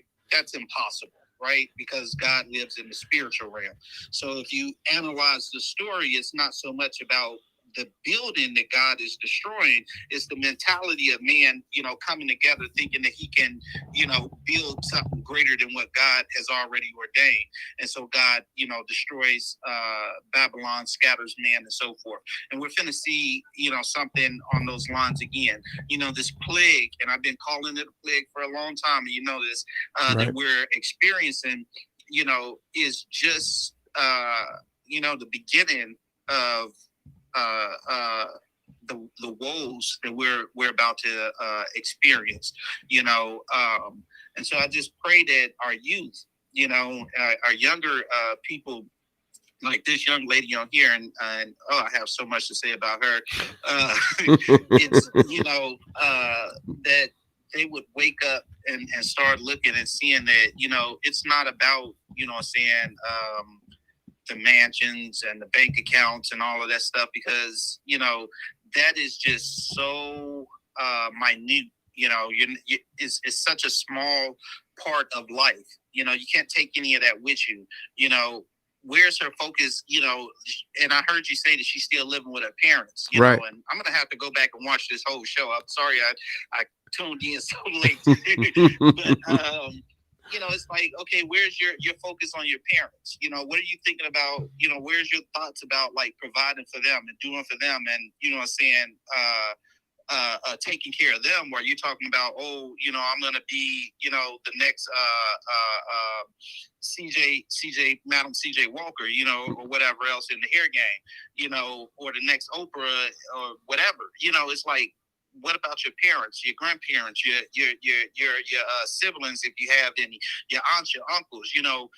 Unfortunately, for in our community, when we say community, we're really just talking about a group of people that look like us, but it's not really in essence a true community where we think on community, on community levels, providing for parents, that growing up, that should be your first thought, like, okay, how do I provide for my parents? Now it's like, okay, how do I go get a man and then, have children? And then once I have children, forget my parents, let me pour all into them, spoil them, cripple them so that they don't, grow up knowing how to take care of themselves. It's just so many problems, brother. With this story, I could go into. I don't want to eat up your all of your time with everything, but yeah, the more and more you talk, the more and more I want to talk. well, Pastor, give us a few things that we can do. I mean, I get it. I finally come to the realization we can't save everyone. You build the ark, and those that come aboard, but for those that we're calling out to come aboard and say, hey, look, you got to wake up. You got to start preparing. I talked about having the food storage, and I think you really need to have 30 days, and that's a gallon per person per day. And then you got to have, your 2 or 3 meals too. You know what I'm saying? So, and then can you protect yourself? Can you protect your family? Do you have, the emergency provisions? Do you have a family emergency plan in place? And many people don't. And it's concerning. And we just went through this pandemic, and it's like people already forgot. It's like, oh, Seahawks, NBA's back, everything's going on. It's the holidays now, All right, what's the kids gonna wear for Halloween? We gotta get ready for Thanksgiving. Vice President Kamala Harris is telling us to buy the Christmas presents now. So go ahead and blow your money, even though there's a moratorium that might expire at any day and you can face eviction. Well, you and them damn toys gonna be out in the street. It's like I just don't understand how folks aren't seeing it. Yeah. Well, it's the bread and circuses, brother. Yesterday I did an experiment, right? Mm-hmm. And I haven't watched football in like the last 3 seasons, right? Mm-hmm. And so I wore my jersey yesterday, and I wore my cross, on top of my jersey. Now, one person mentioned the cross. I got stopped several times, people talking to me about football. And I'm telling them, I'm like, yeah, I haven't, watched the season in 3 years.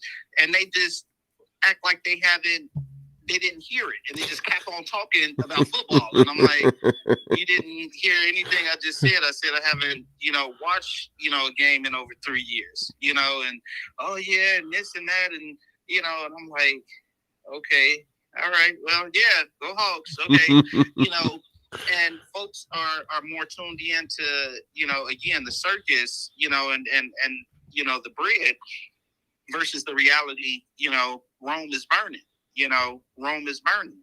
And so, I don't have the solutions, brother. All I can say is, we sound the alarm, and like you said, build the ark. Those that come aboard. You have to, make preparations, for those who are willing to, listen. Because trust me, when the rain starts falling, a lot of people gonna be beating on the ark door. Right. And trust me, I've always, and you know me, look, I'm a pistol packing preacher. Believe in my Second Amendment. I ain't ashamed. Say that 5 times fast. I'm a pistol packing preacher. Oh yeah. I understand the reality of the world we live in. I seen what they, what one deluded person can do. When he walks into a prayer meeting, a Bible study on a Wednesday with a 9mm. I seen what one deluded person can do, and I'm, I love my life, and I love my family's life. I love my congregation's life, and I don't have my head in the sand. I've always been an advocate of preparing, for whatever situation. You know what I'm saying? Whether it be natural disaster or anything else. Pastor Linton, he preached a couple of months ago, and he said something that made all the world of sense. He said, you go to the bank and you try and withdraw some money to go, get you some groceries or whatever else you have to do for that day, and they tell you your account empty. What you gonna do? Right. Who you gonna go and who you gonna go and complain to, really? If they tell you, no, we ain't giving you nothing. Yeah. You can't sit there. The teller, that's just a cog in the wheel. You know what I'm saying? Like, yeah, you can go upside their head, but you're just gonna be sitting in jail. So like, what you really gonna do? What do you really have that, that's really yours? While you sitting here, fighting and killing and stealing and, like, you don't have anything. Our money system has gone digital, and they can pull the plug whenever they want to. Right. You know what I'm saying? Like, let's be real about it. The land you live on, history tells us, listen, that belongs to the biggest and baddest. Yeah. So, like, what do you have? They can push you around, shuffle you around, or whatever else. And so, if your focus, is here on the temporal stuff that doesn't last and isn't gonna last, then you just a mouse in a cage, running on the wheel, and that's why the Bible tells us focus on things above, keep our minds on things above, because all of this, we ain't taking none of it with us. while we fighting and destroying one another for it. But if we did, become community orientated and thought together, we can make the little bit of time that we have here, better. And then, understanding that, okay, I'm not taking this with me. So what I'm actually doing is building for the community that will always come after me. Because there's always going to be somebody else after me. And so now I'm providing for later generations. I'm providing not, for my own selfish needs. If I sacrifice now, I make it better for my grandchild or my great grandchild. Because at some point, the journey has to begin. Somebody going to have to sacrifice at some point. So if I just think about me and, have this bare minimum type of comfort, because as much as I struggle, I'm a 44-year-old man. I don't believe, and it could happen, who knows, but I don't believe I'm finna reach, the wealth of Jeff Bezos before the end of my life, right? Right. So, that's a pie in the sky dream. But what I can do is begin to make provisions for, my children and teach them to say, hey, think about, your children and your grandchildren as you live and make provisions for them. And that provisions begin to grow and grow and grow, and now the community, begins to say, okay, look what we have. Look at, we're able to, effect change, in the world, not just for, ourselves or, our family unit, but we've amassed enough where now we're able to have a voice at the real table. Mm-hmm. Because I don't know why, folk think they got a voice at the table, just because they they made a couple of dollars. Like, no, you ain't affecting real change. So, I don't know. I just say all of that to say that, don't buy into the bread and circus, and those of you who have ears, know what I'm saying when I say bread and circuses. Be a student of history, and be a student, of modern day. Dang it, what was it they taught me in school? I forget the word for it. Social studies. Uh-huh. Yeah, but study, pay attention to what's going on in the world. Stop tuning into these, stupid TV shows and stuff that ain't profiting you nothing, because they just, distracting you, from what's really going on, and keeping you from, like you was talking about, being critical thinkers, Mm-hmm. thinking beyond, the next Thursday night football or the next Super Bowl or the next Housewives of Hollywood, or, the next, Marvel's movie or whatever else. It's like, and I know everybody got they source of entertainment, and it's a place for that, and I don't talk against it, because I like entertainment as well. I actually like the Marvel series, but I'm able to put that in its place. Right. Right. And say, like, hey, that's not what it's about. This is, it's like the kid in the chocolate factory. Too much chocolate. You know what I'm saying? Mm-hmm. Like, too much. Like, no, stop. Go eat you some vegetables and, eat your broccoli and asparagus and all of that stuff, so I just say all that to say, brother, that I pray for, and that's one more thing I wanted to talk about, because I put in there that youth doesn't equal child. Yeah, talk about that. Yeah, so we have a generation that, wants it both ways. They want to be an adult when it's convenient, and they want to be considered a child when it's convenient. You're saying a girl talking about she 26 years old, still living at home. I don't see a problem with that. You know what I'm saying? Because again, I was talking to you about building and sacrificing or whatever, so I don't see a problem with her living at home. I see the problem is, her her awareness of self, Yeah. her identity of self, where she considers herself like, oh, I'm still a baby. No, you're not a baby. You're a grown person. You know what I'm saying? You need to operate in this world as a grown person. You know what I'm saying? At 18 years old, you're able to vote. So that means you need to start being politically conscious and aware of what's going on, because you have a obligation to the society, the greater the greater community, so you're not a baby. I wish, because we look back, the family unit, I think, breaks apart too soon, and people are too quick to like, oh, let me move out and get my own.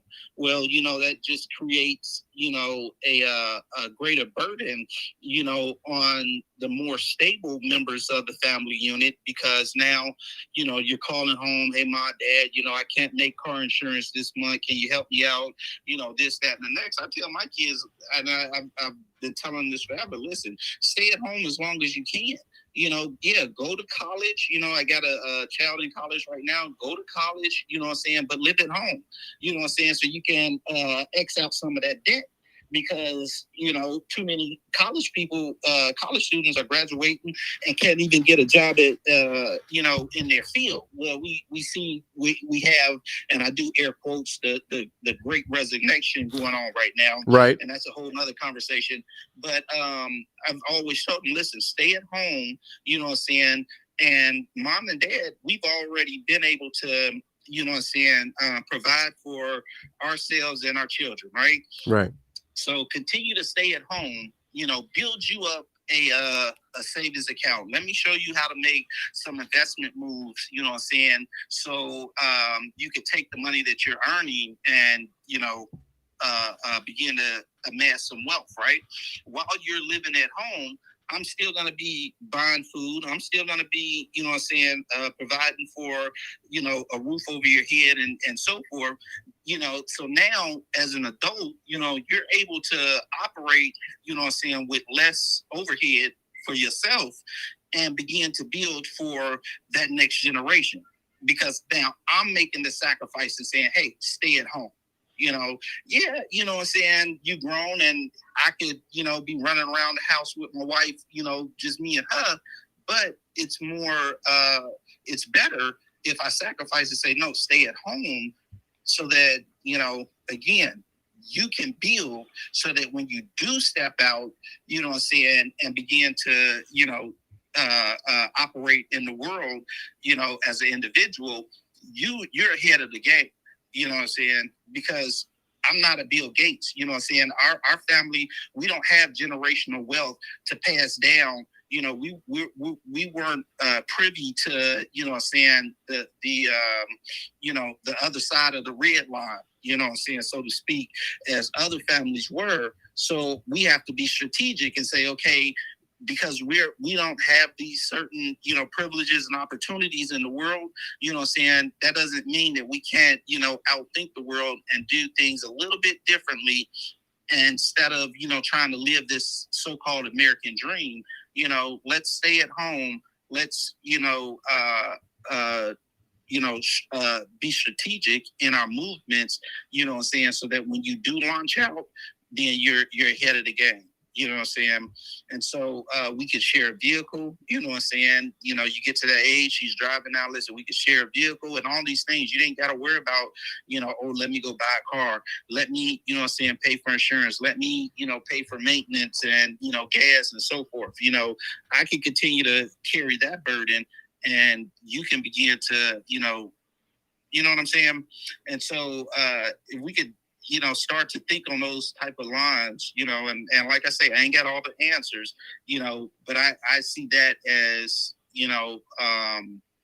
a way of, kind of slingshotting my children forward, so I got a 23-year-old at home, and I got a 20-year-old at home, and I got two more coming up behind there, and I'm telling them, look, you ain't got to race up out of the door, and I prefer if you didn't, so just starting to think like that. But the youth and child thing, Well, let me jump in on that because my dad felt the same way. Now he was strict about it. He's like, now you can live at home as an adult, but you're gonna work or you're gonna go to school, and you're also gonna go to church. And so those were the options, right? And you weren't gonna be coming in at all hours of the night. You weren't gonna be having company spending the night and doing all that stuff. This is still a house of God according to him. And so what makes it difficult is you're 18, you're 19, you're 20, you want to spend the nights, you want to have your honey, you know what I'm saying? You want to do the stuff. And so then you decide to go out and out on your own, and that becomes difficult. The other thing that I wanted to say is, financial literacy is a cultural thing that we have to get into instilling in our children at a very young age and not waiting until they're in their teens, right? Like right now, Layla has stock and I show her how to purchase stock. We look at the stock as it goes up and down. We talk about how stock works, and she's 10, right? We started that when she was 9. And so on her birthday on the 5th of October, the first thing she did, went to go see her. She gets her bouquet of flowers and her little balloons, and she doesn't get her presents until later. We buy some birthday stock, and so just it's up to us to do that. But I can't wait until she's 20 to do that. She needs to know these things now and understand the value of a dollar and saving, and just what the pulleys are, in the financial world and how that works, right? And if she wants to save and earn something, it's a teachable moment in everything. We actually went to the arcade the other day, and they'll give you the tickets like at Chuck E. Cheese. And so we'll go, we spend, whatever our fixed amount of money, right? And we get all these tickets and we go up to the counter and she's ready to, spend all the tickets. That was her experience. And it's like, no, delayed gratification. You see those big things up there and you're ooh, ah, and you'd love to have it, but you think it's so unobtainable that you're like, well, I'll just spend it all on candy. And it's like, no, no, no, you're not going to do that. You can get 1 or 2 pieces of candy or a small prize, but we're going to save the rest of those tickets. And it took a while for it to catch on, but now she loves saving her tickets. And that's up to us to do. Yes, yes, yes. And that's that arc building, metaphorically. But continue with what you were saying there. Well, I love that. That you're doing that with your child so young, and I wish I would have when I was younger. I would have had the mind that I have now, but I think God does things in His time for His reasons. But Right. Well, Pastor, am I in your defense? I have a 28-year-old and a 10-year-old, so I didn't get it right the first time around. Yeah, and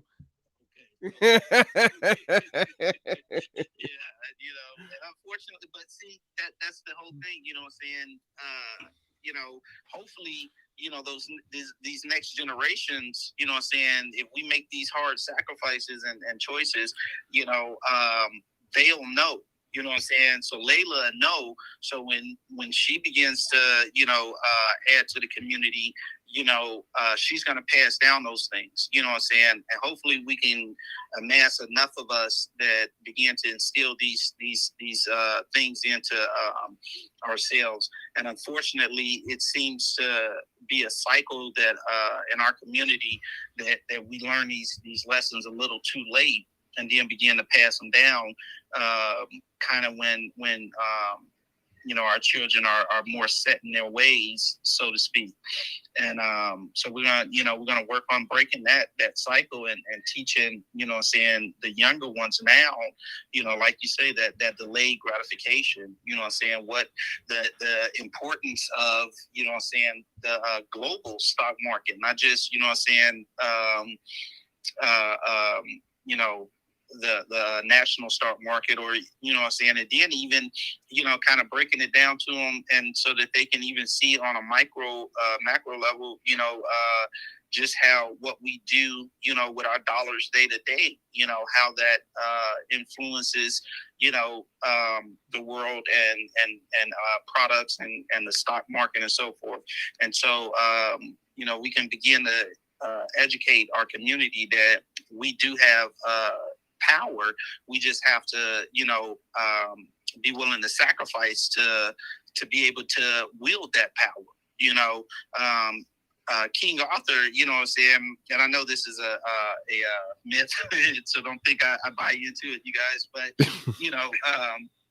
You know, you're not able to lift the sword without, spending some energy. You have to be willing to, put a little of what you have in you, a little strength behind it, and I know it seems like a small thing, but energy is energy, Right. so you have to spend energy in order to wield power, and so you can't just lift the sword up above your head for, without expending energy. And so maybe folk kind of think on that a little bit. Understand what I'm saying? But I pray for our youth, man, that they quit trying to live the dual life of being an adult and a baby.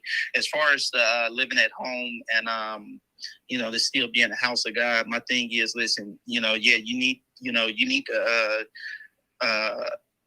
go to school or work. I believe that as well. You're not going to sit around and just be lazy. You need to go to school or work. You need to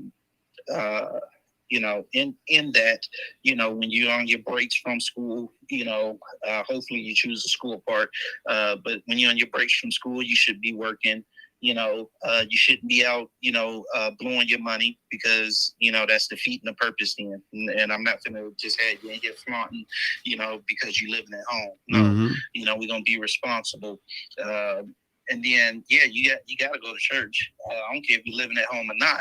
I'm still your dad. And don't think you can ever get too far away from me or be growner than me. So you got to be at church somewhere. Yeah. My dad didn't care if we went to his church. We just had to go to church somewhere. That was his rule. Yeah. So. Yeah, exactly.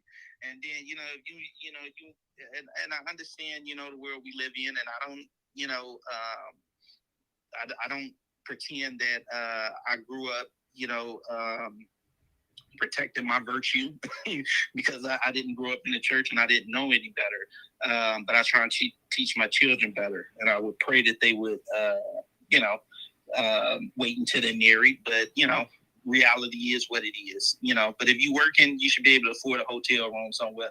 You're not gonna come and disrespect my home. And I teach my children respect, and so I don't think they would be disrespectful to me in that regard. So, it's doable. And it's just all about making sacrifices. So that tomorrow it looks a little bit more brighter and sunnier than today does. So, yeah. Well, I definitely appreciate that, Pastor. As you know, Reverend Ellington and I have a show. It will be back tomorrow. And actually, I was supposed to. We didn't connect today, but I was supposed to bring some food over to your mom to cook. So I'm hoping I could do that tomorrow. I didn't know I was going to be on for 4 hours tonight.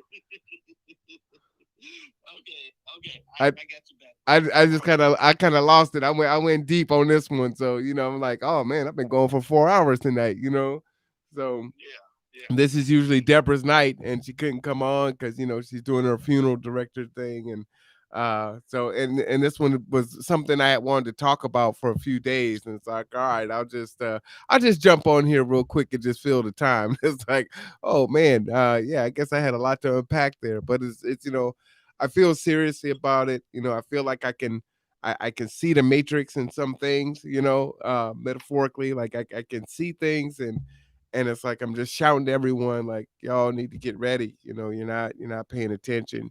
You're not getting ready. And you can't keep this from happening, but you can choose how you're going to go through it, right? To a certain extent. And so if you don't get ready at all, there's going to be the gnashing of teeth, as the Bible says, but if you prepare, not to say that it's not going to be difficult, but your quality of life isn't going to be as bad as if you have your head in the sand. And so you've got to be proactive. Okay, one more thing, Brother Mawan, I'm going to let you go. Oh, yeah, go ahead. Studying my Job 32:4 reference. I'm going to read that to you. Yeah, go ahead. Most people know the story of Job, all the tragedy that struck him. And he had three friends. You open the story, and he had three friends that came and they sat with him, and then they had this long discourse, right? And then when you get all the way to chapter 32 of Job, you find out that there was actually a fourth guy that had came with the three friends, and he was a youth. And the Bible says, and his name was Elihu. And the Bible says, now Elihu had waited to speak to Job because they were all older than he. So he sat back and he listened. He let the elders in the community, he let them speak, and he just sat and listened. He just sat and listened as they spoke, and they said what they had to say. And he didn't jump in and we'll wait, and every 5 seconds. And I get that even out of my children, it drives me crazy, and I'd be ready to smack them in their mouth. Lord, forgive me, but spare the rods for the child. Listen here. Be quiet, wait and listen. Let me finish talking first. And so the youth need to learn how to, just be quiet a little bit. One of the greatest things I learned at the age of 11. My auntie said, Michael, you got 2 ears and 1 mouth. Listen twice as much as you talk, and you might learn something. And I ain't never in my life forgot that. And she just said it just as calmly, as coolly as I just said it like that. And that stuck with me throughout life. And I learned to, be quiet, listen to my elders, and wait your turn to speak, and that's something in our community. There's lots of different traditions around that, about waiting to be able to speak. One of them is having a piece of straw in your mouth, and you get invited to the circle with the elders, but you have a piece of straw in your mouth. And you're not able to speak. You're just able to, now you're able to come into the circle, but you're not able to speak. And then one day, after you then sat in the circle and listened to the elders, long enough, one day they'll allow you to take that piece of straw out of your mouth and add to the conversation. But, just because you're invited, to the circle, to listen doesn't mean you need to be talking, because you still have stuff to learn. And at 26 years old, 23 years old, 20 years old, even 30 years old, there's some 50-year-olds that still need to be quiet, keep that piece of straw in their mouth, and just Facts. listen. They might need a whole bushel of hay. man, bro. In this day and age, but we got to learn to give way to wisdom, and unfortunately, our youth are so busy spending brain power, not listening, but just hearing where they can, make opposition against what's being said to them, that they're not learning anything. They're just looking to get in and their shots back, and they feel so personally attacked when they're giving criticism. Criticism isn't a personal attack. It's about showing you an error in your ways and teaching you how to do better. And so like they just have real thin skin, and so we gotta give way to wisdom and allow wisdom to speak. The Bible says, seek after wisdom like it's a treasure, and how you ever gonna get, any wisdom, if you think you know more than a person that been around the block, 20 times, and you just, stepping out on the street. Right. Like, look, I done been around the block 30, 40 times, you just, starting out on your journey.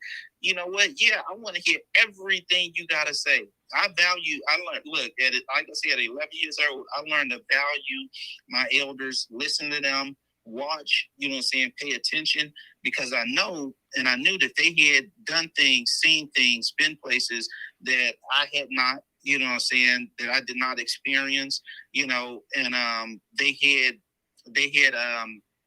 this secret knowledge, and I wanted it because they were older. I'm like, man, they know some stuff that I don't know, and I want that, and so, yeah, it's And I pray our youth kind of gets their heads out of the clouds and learn to really listen, and not feel so personally attacked when, elders try and instruct them. So that's my rant, my rave. I'm gonna let you go ahead because I don't behave. Well, I appreciate you, Pastor. And again, check us out tomorrow night, 6 p.m. For our conversation. I'm coming hard tomorrow. Right. We're talking about the topic. Do Christians know that they're going to hell? So I'm bringing it hard. So just because we come and do a show together, we decided we're gonna be straight up and have the hard conversation. So tune in tomorrow at 6 p.m. for myself and Pastor Ellington. I appreciate you always coming on, Pastor. Amen. Well, I appreciate you having me, brother. Thank you for carving out some time for me this evening. You have a blessed night, and I'll talk with you tomorrow. Yeah, you got it. Tomorrow because you got to bring a steak over. My mom gonna come after you with that belt bag. I will definitely be coming with the steak tomorrow for sure. All right, brother. All right. Good night. Bye now. All right. So yeah, that's Pastor Ellington, and like I said, I think there's a lot of different ways that we can do that. I'm glad he was able to come on and share with us just kind of his perspective as a clergy, and give us some insight and some ideas on how we may go about righting the ship. And there's a lot of different things that we can do. And one of those things, the big one, is understanding that there's a problem. I mean, it really is that simple. And the listening piece is critical and paramount. Then we can work to those action steps, right? What can we do individually to start making an impact and doing some listening, coming in together and having these conversations and coming up with the action plan that we can actually execute. We definitely have to model the behavior that we want to see in our children. If we don't show it to them, if we don't teach it to them, then they're never going to be able to duplicate it or model it, right? And take after us. And so it's on us. And many of us haven't been doing that for whatever the reasons are, right? You can say it's white supremacy, institutional racism. You could say it's just folks being ratchet. It doesn't matter what it is. We got to be accountable. We have to make the change, right? What is we can't put the toothpaste back into the tube. What are we going to do now? We got to get it off the floor. We got to clean it up, salvage what we can, and move forward. So that's what we got to do. And I think this is a really good episode to really show that, right? And make those connections, because I think there's always that piece missing. We look at geopolitical situations or national issues or local issues, and we see that it's a problem, and we see these issues that exist, but we don't really put it together with, well, how is our community being impacted, and how are we going to come through this and be stronger for it? We're gonna go through it, right? I mean, that's the bottom line. So you're gonna have to get ready. You're gonna have to get those emergency storages, right? You're gonna have to start cultivating these relationships and bringing people together that are like-minded, that want to be in the ark, right? Metaphorically, and again, we're not gonna be able to save everyone, but I'm hoping that this conversation with this young lady, uh, that she will think about it, right? That it is a hard conversation. That even in the moment that she's not listening, the benefit is that it was recorded and it's live, so she can go back and listen to herself later. Maybe when she's in a space where she's not so defensive and wanting to win the argument, and say, you know what? He's absolutely right. I'm gonna go and talk to my dad. I'm gonna go and talk to my mom. I'm gonna, you know, um, level set myself, as Kevin Samuels would say, and check myself and do some analysis and really think about it. Measure twice and cut once. Get away from, hey, this is what I want to do, and that's what it's going to be, and I'm just going to speak it into existence, and the vibes are there, and I'm just following the vibes, and da da da da, and because we know that's not typically what works, right? She probably had the vibes when she went to college, and see how that worked out, right? I'm sure she had all kinds of vibes back then, tore up the credit, did all kinds of stuff, and ended up at home. And luckily, she didn't end up pregnant, which is a big one, right? But there's a lot of maturity that needs to happen there. But she, as Pastor was saying, she's not a baby, and so she doesn't get to skate out of that, right? Society's not going to allow her to escape from that.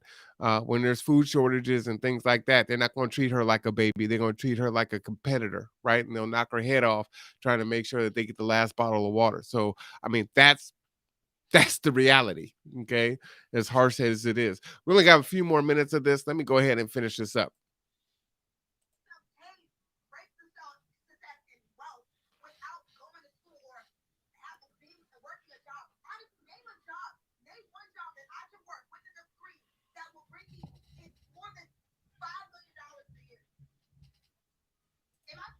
So again, now here's the challenge, right? Name me one job that I can do after I get a degree where I can make $5 million a year. Why are you so entitled to think that you're going to make $5 million a year in your business? You're not even making $1 million right now.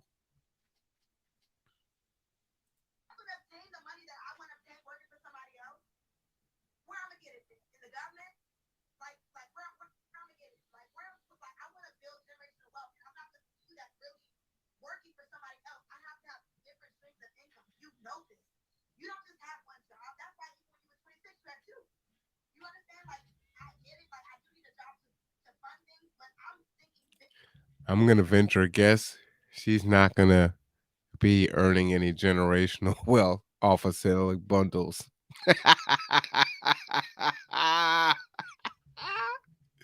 I'm sorry.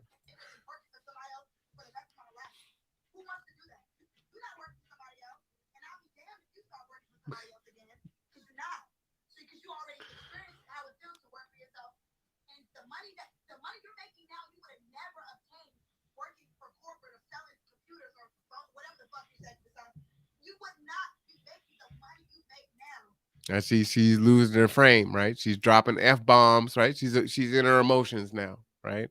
And see, I don't know how long she's been listening to him, but actually he was in corporate sales. And so he is able to make that money because he went and he paid his dues. So she doesn't even get that. It's just the entitlement. I want it, so I should have it, right? And I should be able to do the minimal amount to get there.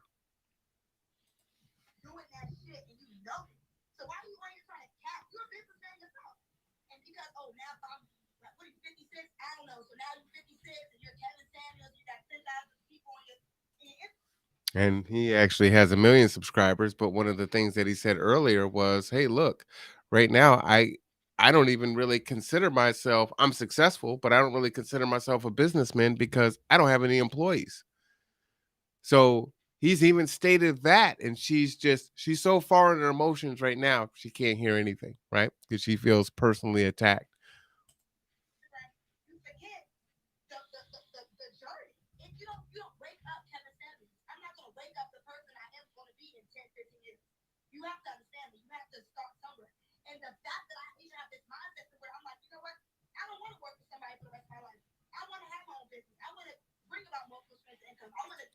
That's not unique. Most people don't really want to work for anyone else, so that's not some kind of uh paragon of anything.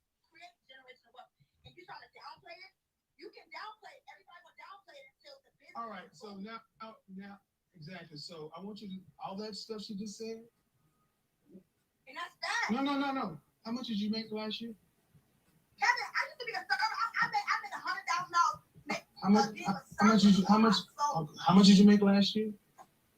Probably like honestly, realistically, through the pandemic, still about $75 last year. What's your father do for a living? He works for the government. He works in the DIA. What does your mother do for a living? Sit real pretty, manage the bills, and do her own finances and things like that. So you made $75,000 last year. Correct. Okay, and you live at home and you're not paying any rent. Kevin. No, I'm just, ma'am. I'm just asking. I'm never saying I manage my money. Hold on. I just need to answer my question. I'll let you talk. I just let you go on that law. Thank you. So you make. No, excuse me, because I just let you dig a ditch. I just let you dig. I'm not going. That's quicksand. I can't get you out of there. No, after listening to what I just heard, I can't help you. But I have some questions. So my question, but here's my question. $75,000. Correct. Okay, but you're not okay. All right. And your father works in the government. Did your father go to college? No. Your mother go to college? Yeah. Okay. Does either one of your parents make $5 million a year? No, not even. No. Okay. Okay. What percentage of people in this country make more than $100,000? What percentage of women make more than $100,000? And these stats are important, you know. And again, it's not that you shouldn't dream. You just need to be uh, realistic about it, and you definitely need to have a backup, right? I cannot remember uh, how many folks will make it to the pros, right? But if you take the NFL or the NBA, it's a percentage of a percentage of a percentage of men that will make it to the NBA. And uh, you know, we grow up and we're in, you know, these, you know, leagues, and you know, parents are taking their kids all over the place and spending hundreds and thousands of dollars on their children. They go and play college, or they hope to, you know, be a one and done, or go to the D League or whatever. They got the G League, I think now, and hope to make it into the NBA. And it doesn't always happen, right? It's a fraction of a fraction of a fraction. You see it happen with football players, and the average time in the league, I think, is 3 years or less, or something like that. It's something really short. It's like, wow, that's the average. Like the Tom Brady's not the average, right? Most guys are in and out of the league, you know, in a couple seasons, and that's it. And then you wonder why there's so many uh, football players that are like, you know, car lot owners, right? And it's like, well, wait a minute. You got your degree because you had to go to college at the same time. So what was your degree in? Like, how come you're not using that? And we see so many broke athletes, right? And that's the percentage of the percentage of the percentage that made it there. And so here, this is, you know, the same situation, right? I want to make $5 million with minimal effort, and I should be able to do that. And I have no idea how many people in this country make 5 million. So let's hear. I feel as though you know. I feel as though maybe a lot. I would think like we found. What percentage? What percentage? I want to give a women. I want to give it maybe 40, 50, 50% around that. Around that. 6%. Mhm. Yep. 6% of women in the United States make over $100,000. Only 9. Pause. 6% of women, all women, make over 100,000. We're not even talking about a million. 6%. She's thinking 40 to 56. The average wage of a black man in this country is $45,000. The average. I believe it's like $8,000 or $9,000 lower for a black woman. The average. And for a white man, it's only about $7,000 more than the black man. The average. The average person isn't here balling out of control. They're not six-figure earners. These are people that are making like $52,000 a year if they're lucky. Average. That's taking all the workers and dividing them and coming out with that amount, dividing their salaries, or adding all their salaries and dividing it. Average. But what the media shows us, what the television shows us, what movies show us, what the videos show us, are people living in excess. They show you the Kardashians. They show you the artists. They show you the athletes. They're buying up the club. They're popping bottles.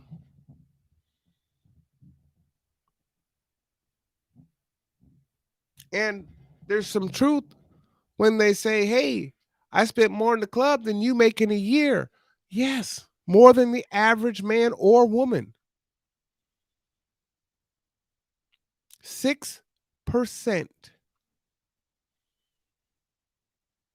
Was there 300? We're close to 400 million people in this country, 350 million. 6%. See the look on her face? Now that's shocking all.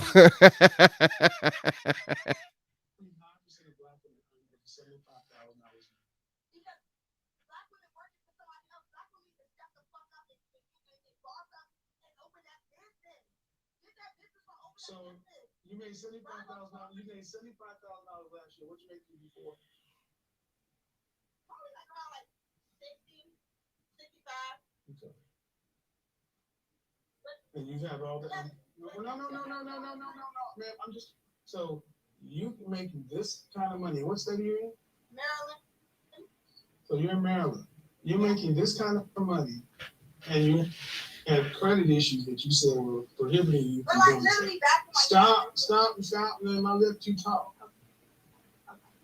So all this money you're making, but you're still not living on your own.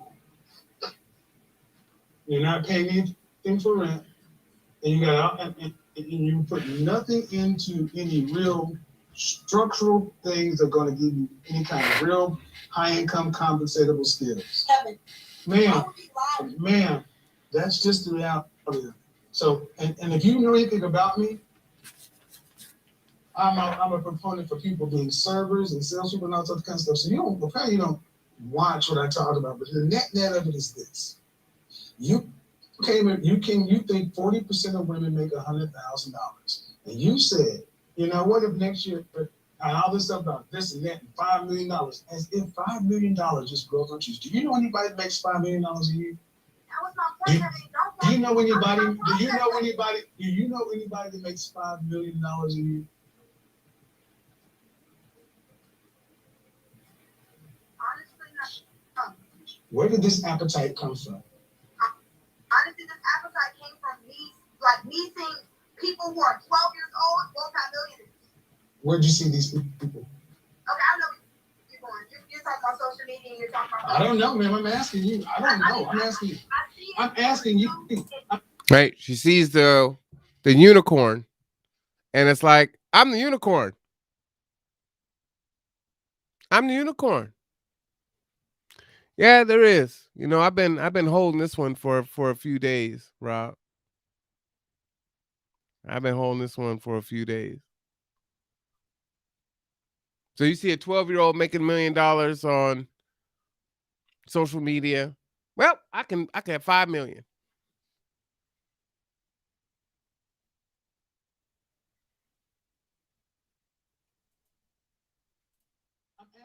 What I'm asking, ma'am, is I'm talking to a woman who says your parents have been married for more than 25 years. Your father didn't go to college, your mother did. Your mother stays at home. Your father works a government job. Sound like solid middle class people. And they sound like they provided you with an exceptional middle class lifestyle to where at least half of your friends, their mothers and fathers are still married. Correct. And I'm talking to a woman who is on some glam up, manifest. I can go from this to $5 million business in 1 year. Ma'am, I'm stopped. I don't need that number.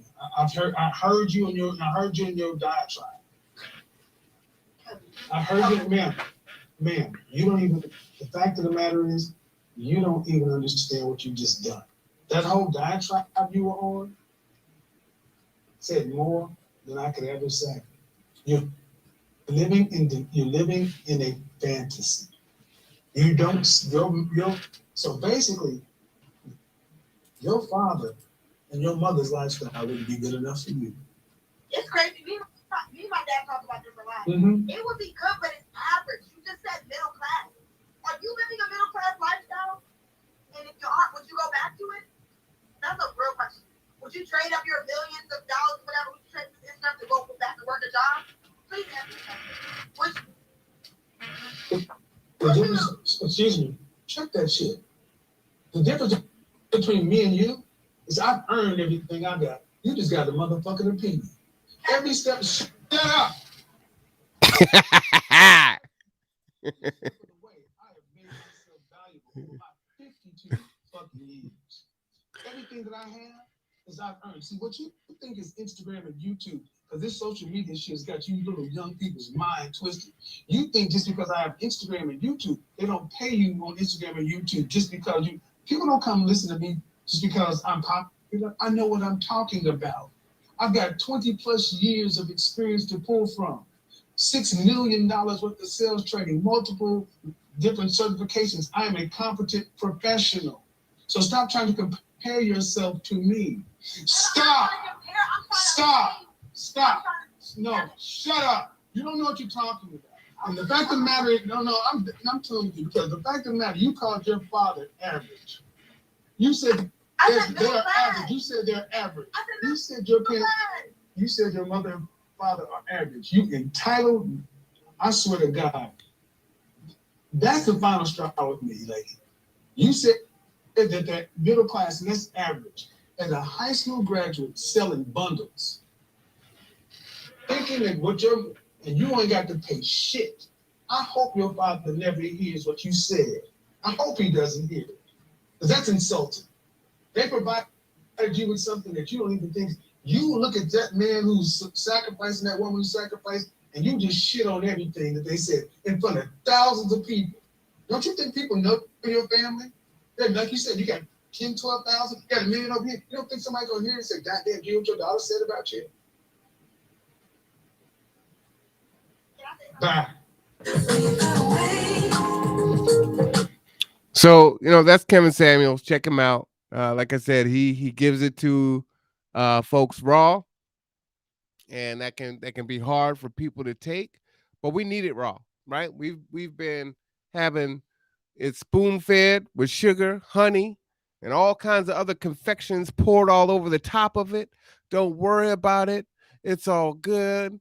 Just speak it into existence and it will be yours. And that's not the reality. But people want to dream, right? They want to dream.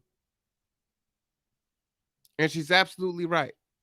This middle class family, this father, right? Who worked and sacrificed, who was consistent, who had structure. Word of the night, structure,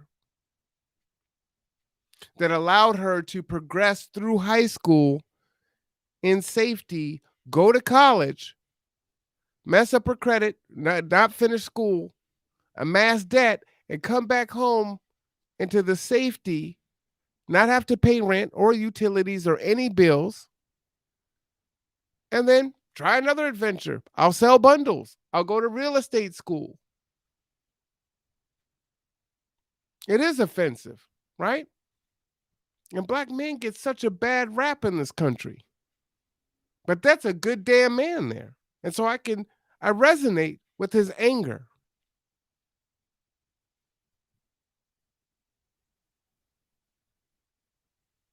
I resonate with his anger. And as I said, I hope that she goes back later and really takes a listen to the video and takes some inventory of her life.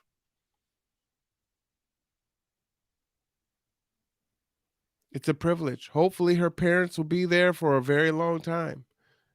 But they go out to dinner and there's a car accident and they're gone. What does she do? What does she do?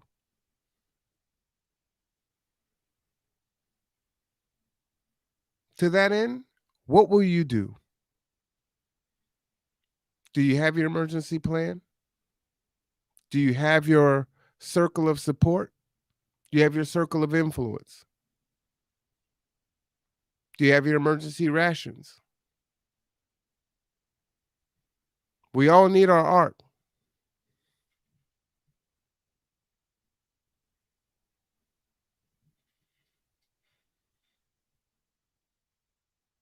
Critical. We're out of time. At this point, we're not even on borrowed time. And my fear is some of us are going to wake up and try to order things and try to put things in place, and they're not going to get here in time. Because you might not be moved today. Might be a week or a month. Or when things really start getting bad. Remember, then all of a sudden you're driving around and you can't find toilet paper. Well, when that's your medicine,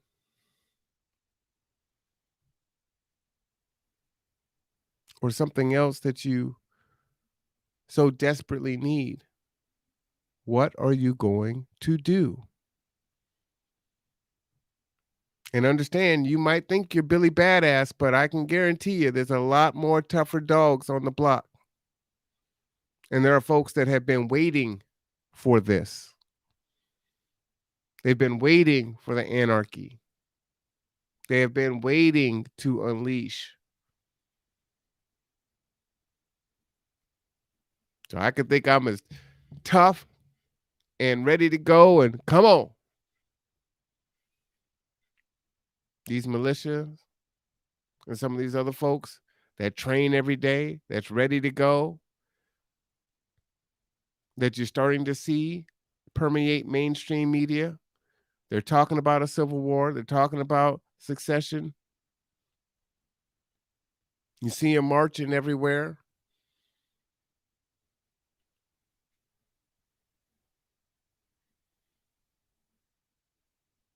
Is it 3 months, 6 months, a year, 2 years, 5 years, 7 years? Who knows?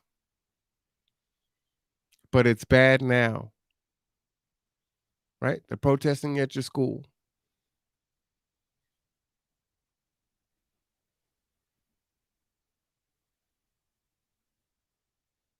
Folks are resigning or being fired. The services that you're so accustomed to aren't going to be there at the levels that you may need them when you need them. So it's time for you to get your insurance. And while it may not be fair, what do they say? There's nothing fair, or fair is a place where they judge pigs.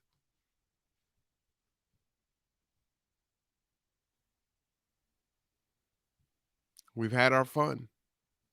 Playtime is over. And unfortunately, the best thing that you can do, I don't know, maybe it might be a good idea for you to watch some dystopic movies or TV shows so you can see what folks are going through, what their kids are going through. Because our priorities are definitely out of whack.